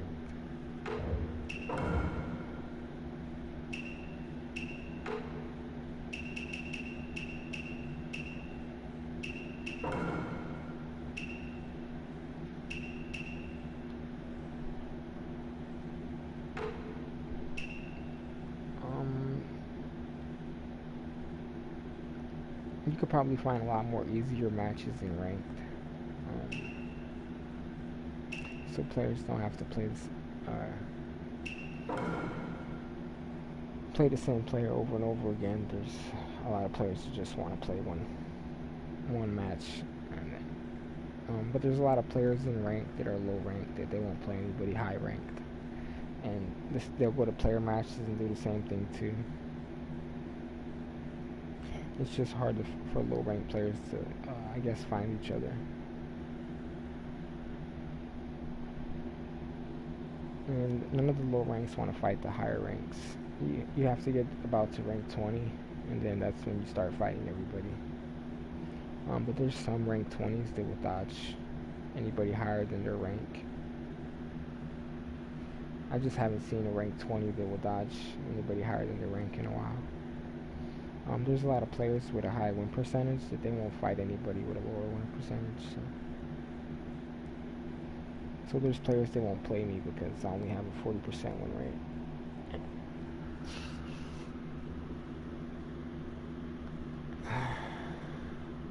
And me, I won't play anybody that has a 20% win rate either. I won't play anybody that has like. I'll give them one match only. I wouldn't play a beginner more than once. It'd be more to help them learn the game, and then I guess to get like a free stock boost and get some free practice combos on a good punching bag. And when I was the low rank, I got used as a punching bag a lot by all the best players. So that's something I didn't do back really. Was go find the trash players and play against them over and over again. And that was kind of the birth of my style right there.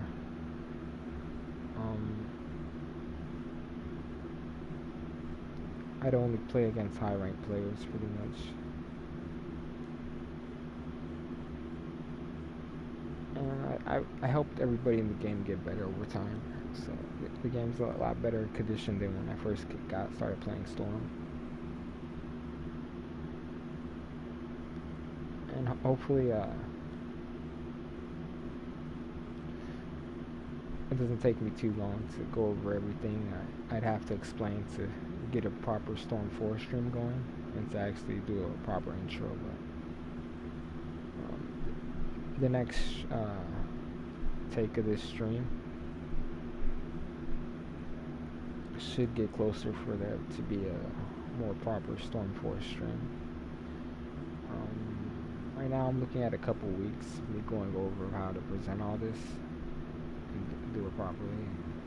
I need to practice talking too, because I'm getting tired of keep thinking and keep going over everything and remembering stuff and making sure I'm speaking clearly and pausing correctly. But I'm trying to do it as best I can right now for this stream so that I can keep practicing and getting better at it. So I'm kind of a little bit tired, but I can keep going forever, pretty much. But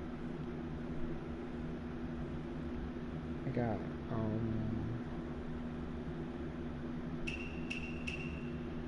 I could go ahead and get a player match set up.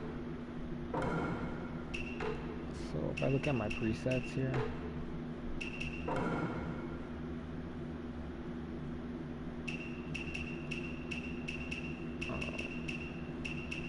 Yeah, it's pretty current.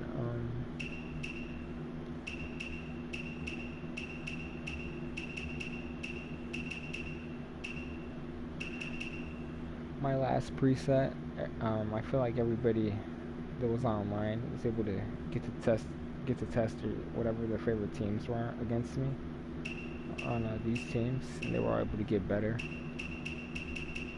And so I had a different preset last month. I had a different set of 9 teams. How many teams is this? 8, 1, 2, 3, 4. I had a different set of 8 teams last month, and I'm gonna make another one. And so for this stream and the next one, you'll probably see these teams, but I might have a new setup for next one. I really like this setup. I'm gonna be explaining this in depth, and I'm going to be improving my knowledge just because I learn how to make better teams over time, so it's more to explain. But for now, you see I have Orochimaru, Kiba, and Sasuke there. Yeah, I like Orochimaru, and I do some sick combos with Kiba. That team's really good. That's one of the better teams I have right here. The next one, Sasuke, Hanabi, and Kisame. It's pretty hard to explain. I didn't understand it too much. It came out of nowhere when I was making teams. I had the idea to put them on a team. I realized they were just so different from all the other players, from all the other characters. So I do some pretty good combos with Kisame and Hanabi and Sasuke. That Sasuke I'm not familiar with, but I believe that might be the fastest Sasuke. He has the best shuriken in the game. That he has the Sharingan and the Rinnegan. Hanabi's a pretty broken advanced character. You have to unlock her later on. It takes a little time to unlock her, so not everybody has her, but she's really good. I have her on a lot of teams. The Hyugas, I've always used the Hyugas, all the Hyugas, and Hanabi's always been the Hyuga I never used. So I'm starting to play. I'm just now starting to play Hanabi, but all the other players, they all play Hanabi in the past. All the other good players. Everybody seems like has experience on Hanabi. Anybody that skipped over Hanabi, they kind of just don't know what they're doing or what they want to do with the game. But most of the players I know, they know what they're doing. They know what they want to do. They play an advanced character like Hanabi. This next team, it's real complex also, because they're real hard to use characters. The most broken one, like the best one out of the team, would be Tsunade. She has one of the most brokenest combos, but Jiraiya does the most damage in the entire game with like really fast. And it's really hard to hit the fourth Hokage. I think that's the third Hokage. Yeah, that's the third. It's really hard to hit him. He's good at dodging attacks and attacking really fast. It's a real complex team, but it reflects more of my playstyle and my understanding of the game and my understanding of the anime also. Pretty much, Hiruzen was the leader of the village, and he had his bodyguards and like his most trusted people in the village, and that was Jiraiya and Tsunade. And so it's more of my artistic expression. That's who I put on a team and who I want to have on this lineup whenever you fight me this month or whenever I bring out this set.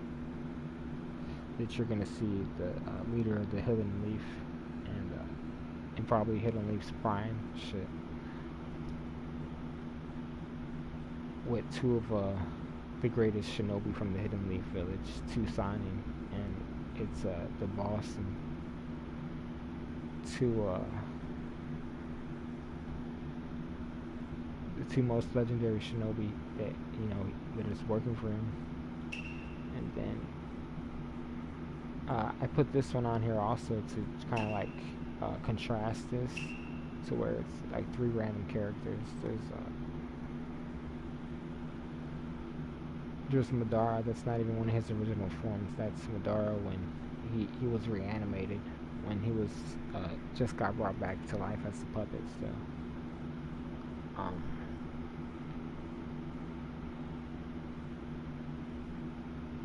yeah, I'm pretty sure it was Kabuto that brought him back, and then as soon as he got brought back, he broke the spell that Kabuto had, and then and it kind of shows they're kind of connected a little bit too because um, Kabuto's there in his final form, like after he's already brought everybody back from the dead, and it has Madara leading them. And when Kabuto sent the army out, he had the Kazekage go to the front lines and fight for them also. So they were all on the battlefield at the same time. Madara was on the battlefield. Uh, he might have came after the Kazekage died, but they all popped out around the same time in that TV show.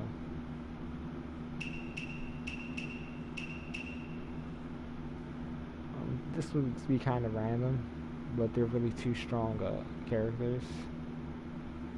Tachi was brought back from the dead. Then there's one of the five Kage, the Shukage, and they're both really strong characters, even by themselves. And they're so strong, I felt like they didn't need a third character on the team. And I run advanced teams. When you see me running a two-man team, I'm running advanced technique. And it's just a different form of the game. I play singles, I play duos, and I play triples. And they're all different parts of the game.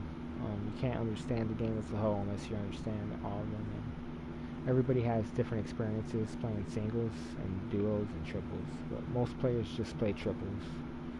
And there's a lot of players that play triples and duos. And then there's players that never play singles. And I wanted to reflect that in my presets every month, to where I have my two-man teams and I have my three-man teams. And whenever I come across a single match, you'll see me play at least one single match.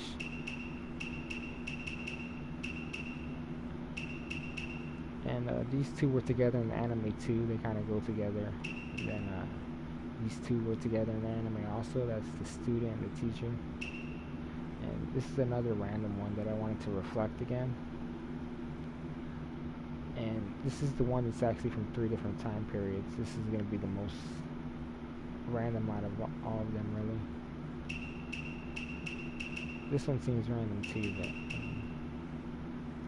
so even though I explain my presets, when the match starts, when I'm playing them, I'd have to explain of what my theory is on how I want to play them and how I should play them. As I start to learn throughout the match, because I start to learn more throughout every match I play, I get better. Depending on which team I play, also it can increase how much I learn in the match. And I play new teams all the time, so I'm always learning new stuff. And there's a lot of stuff that I don't practice though, that other players that they practice the same team over. There's a lot of basic stuff that I don't do that a lot of beginner players do, and even other advanced players. So you'll see me throw a match every now and then, pretty much, because it's not part of my play style yet, and I specifically ignore it so I can focus on my play style. You just learn so much that you forget something, and you have to leave room inside your brain to learn more stuff. So this last team with Tobirama, none of the players are connected on that team, but they're all really good players. They're all hard to use. It's hard to use Tobirama, it's hard to use Obito, it's hard to use Mifune, but they're really good though once you get used to them. You just won't see beginners pick up a team like that. If a beginner tried to play this team, they'd just get destroyed. A beginner will have to pick up a team like this. because Orochimaru and Kiba, they kind of just do easy stuff that it's easy to win. And if they really want to get good at the game, they'd have to switch to the common teams that the pros use, and they'd have to talk to the really good players that know how to put those teams together, and they would have to get on their good side to where they tell them how to make those teams. They're good at teaching the game to new players, so they'll teach you how to make common teams and how to play the meta.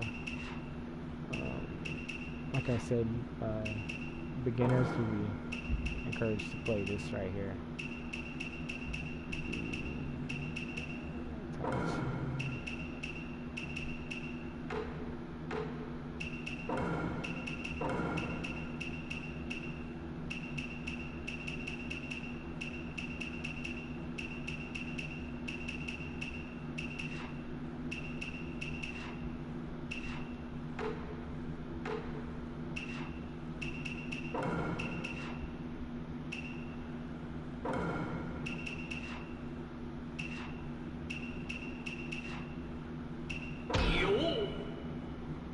Yeah, it'll be something like that. 1 second. And I'll show you why in the match. I'll just go over there and show you.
Yeah, so this is just against the computer. So if you're learning the game, you're gonna have to stay from bad characters. And 90% of the characters are bad. Like, so on this page right here, you probably only see like 3 characters a beginner could probably use good. And that's gonna be like Senju.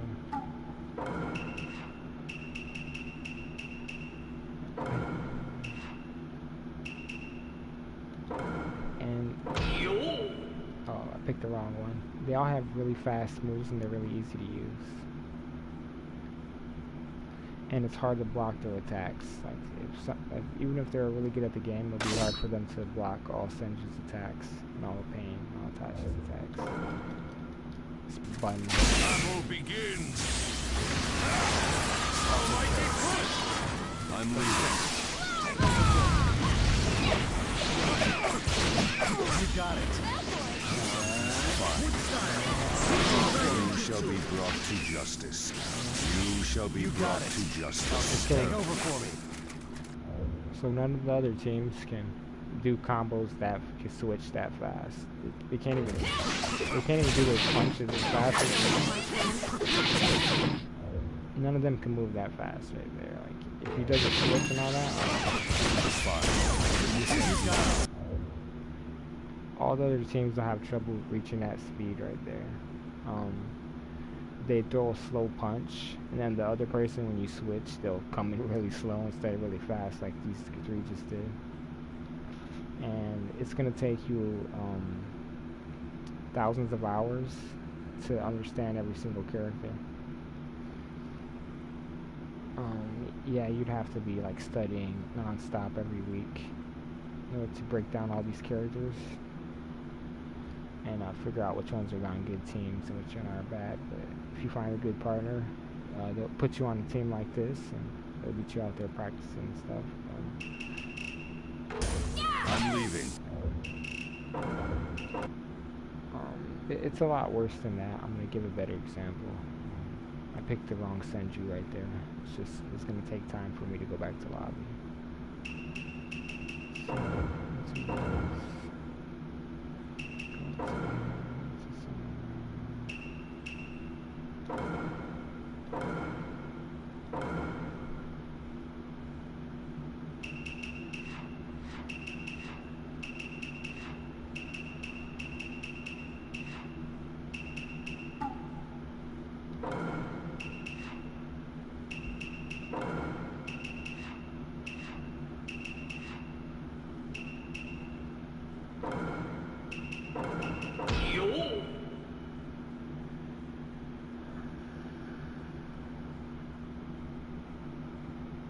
So now that I got the right Senju's gonna non-stop be doing his combo.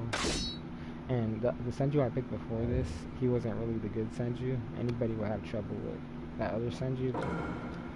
Senju has a lot of Battle begins.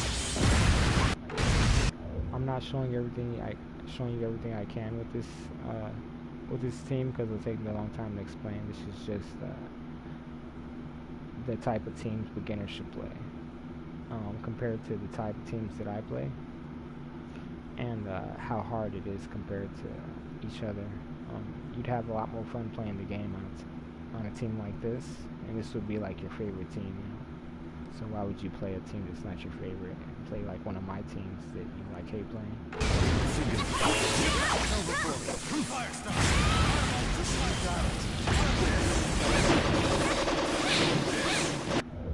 So we just do shurikens back to back. So right now he's just overwhelming them, and he still has chakra left.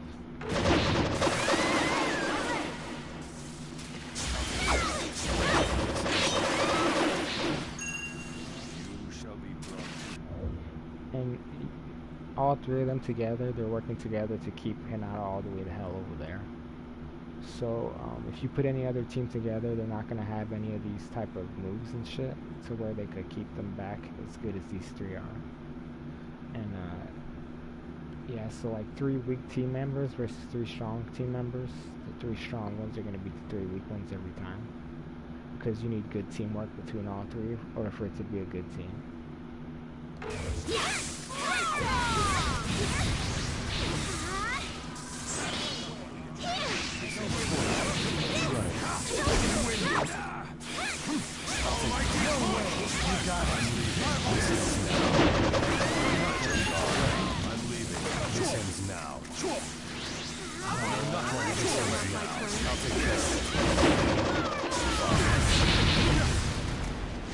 You shall be brought to justice.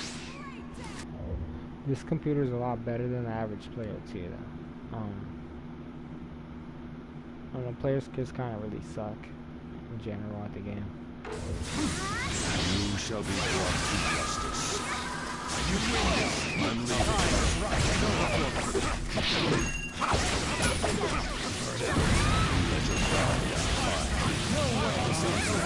You shall be brought to justice. You got it. The victor has been decided. No Hokage worthy of the name. So the computer only hit me a few times there, but it was able to stop me from doing a lot of combos. But most players won't even be able to stop you from doing combos. The computer did a lot better than most people would, because they know how to get around stuff that the average player just wouldn't. But even if you play this team, you're still going to lose against a good player if you're new at the game, and it's going to take you a long time to figure out how to beat that good player. So these teams aren't going to save you officially. The teams I play aren't going to save you at all. You're just going to lose matches. I'll bring out one of my teams and show you the difference.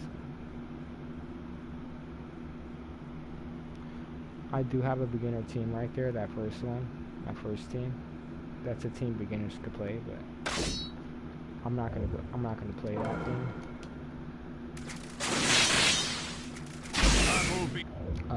To show you guys, I'm gonna play it like when I do my regular matches.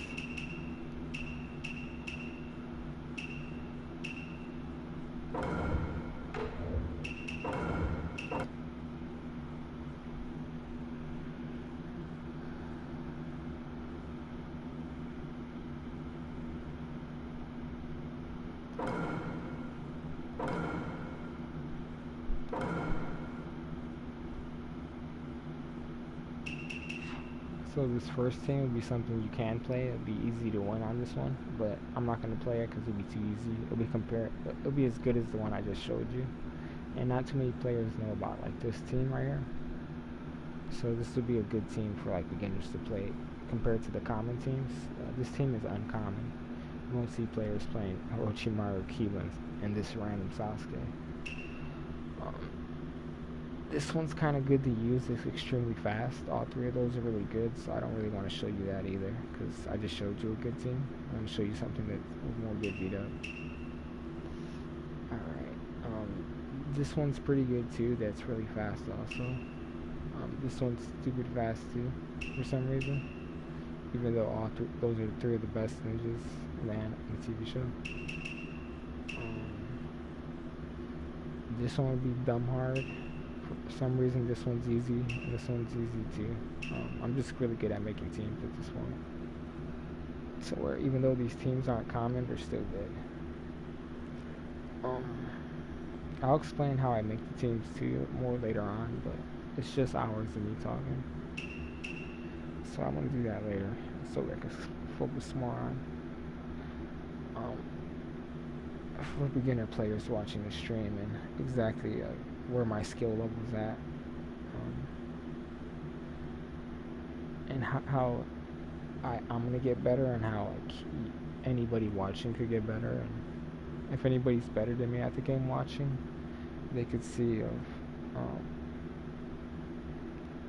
the different play style and how I'm taking different steps to get to where everyone else is going. So this would be more of the team I want to show you. It's just the only one that has a good move is Tobirama. But Mifune, it's hard for him to get his move out, and it's hard for Obito to get his move out also.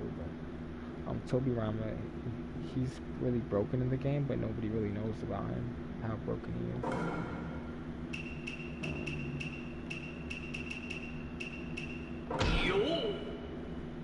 Yeah, I'm probably the one that made Tobirama gave the most attention to him, because I used to play him a lot more on my other accounts.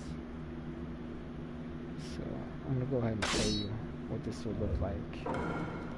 They only hit me a few times. They only hit me a few times with that other team. They might hit me a lot more times with this team. So the other team was a common team. This is a not common team. So I'll just show you. Begin.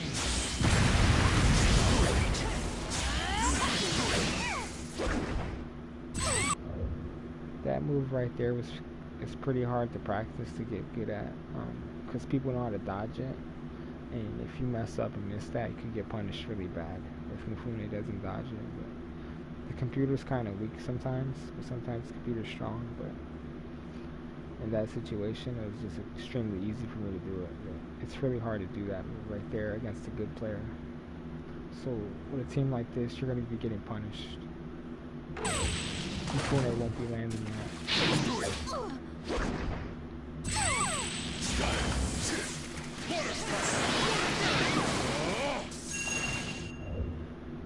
Now Tobirama Tobirama could just overwhelm them so bad.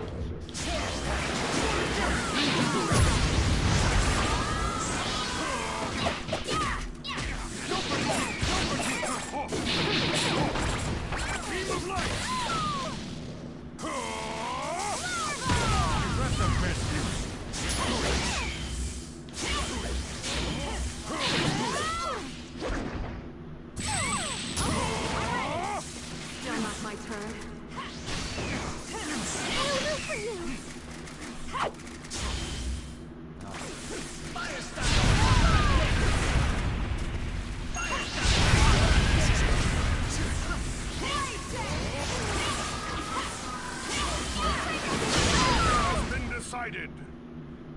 You challenged me when that was all. Alright, so compared to the other match, I got hit a ton of times, and I was able to contain them a lot better than I did with that broken team. But a new player will understand what I just did with Tobirama, all that stuff you've seen with Tobirama Mifune. A new player wouldn't even understand how to do that. They'd get pretty much like if they tried it. they'd have a bad experience. But if they practice it and figured out what I figured out how to use it, then um, they'd be good at the game in a different way than any other player would be. So you can play my style, but the other players, if you ever talk to them, they're gonna tell you to play the regular style. They're gonna actually encourage you to not play my style. And I'm gonna go ahead and give you the advice that you will be better, really fast playing their style. But my style is also there's a lot of situations that you won't be able to get any experience like this unless you could play teams like this. And there's other players that were able to make identical styles to mine, and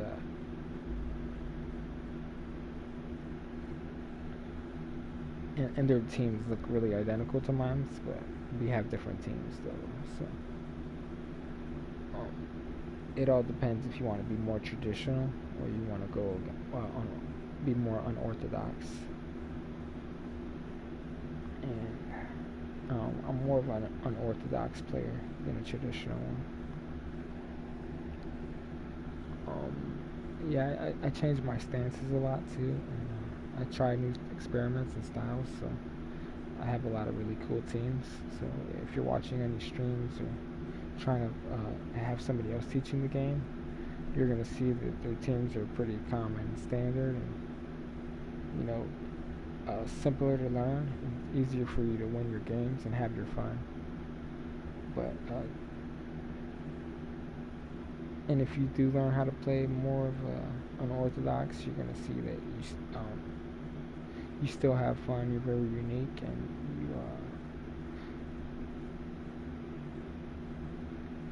you get to surprise the opponent a lot more, pretty much, rather than both of you blocking each other's attacks nonstop until the first one lands. It's gonna be more of who could get the first hit off and chain their combos, and, do the most damage with combos. So I've come across players, the best ones I've seen so far. Uh, they'll hit you a few times, but they'll do a ton of damage every time they hit you. And they can hit you from like any angle too, so they know how to do a lot of damage from different positions. They're really fluent in everything, so they're gonna guarantee inflict a lot of damage on you really fast until you learn how to defend yourself. And they get me a lot of the times too, but I have a lot of good teams that I could fall back to. I learn really fast, so I'm gonna adapt my play style, adapt my teams to better fight, better teams.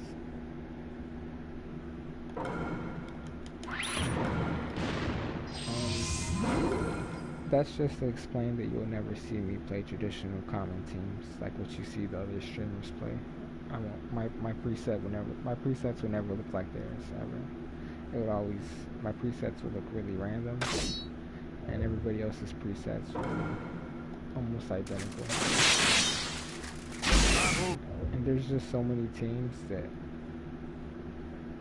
everybody's gonna have different presets at different times. It's just everybody's gonna be familiar with the same stuff, even regardless of what their current presets are set to.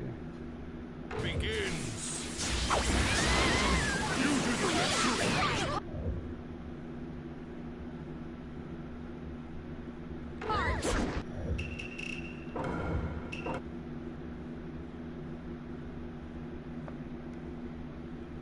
So every match, you're gonna be able to learn something new from watching me commentate on the match and talk about the team I'm using. Because pretty much every match, you're gonna see a new team play, a team you haven't seen play before. Especially if I'm playing, since I'm using special custom teams.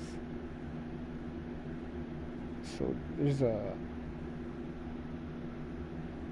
there's a lot of unique experiences that are going to be happening in every match, so it's not like any match is going to be boring. The only time the match will be boring is if I get beat by like a really good player, and that'll just be more frustrating for the people watching because they'll be wanting to see me actually do good. And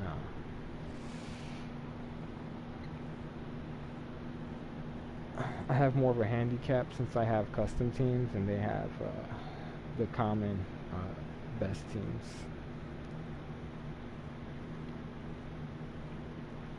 But I'm already at a high level to where I could actually put out a really good performance regardless.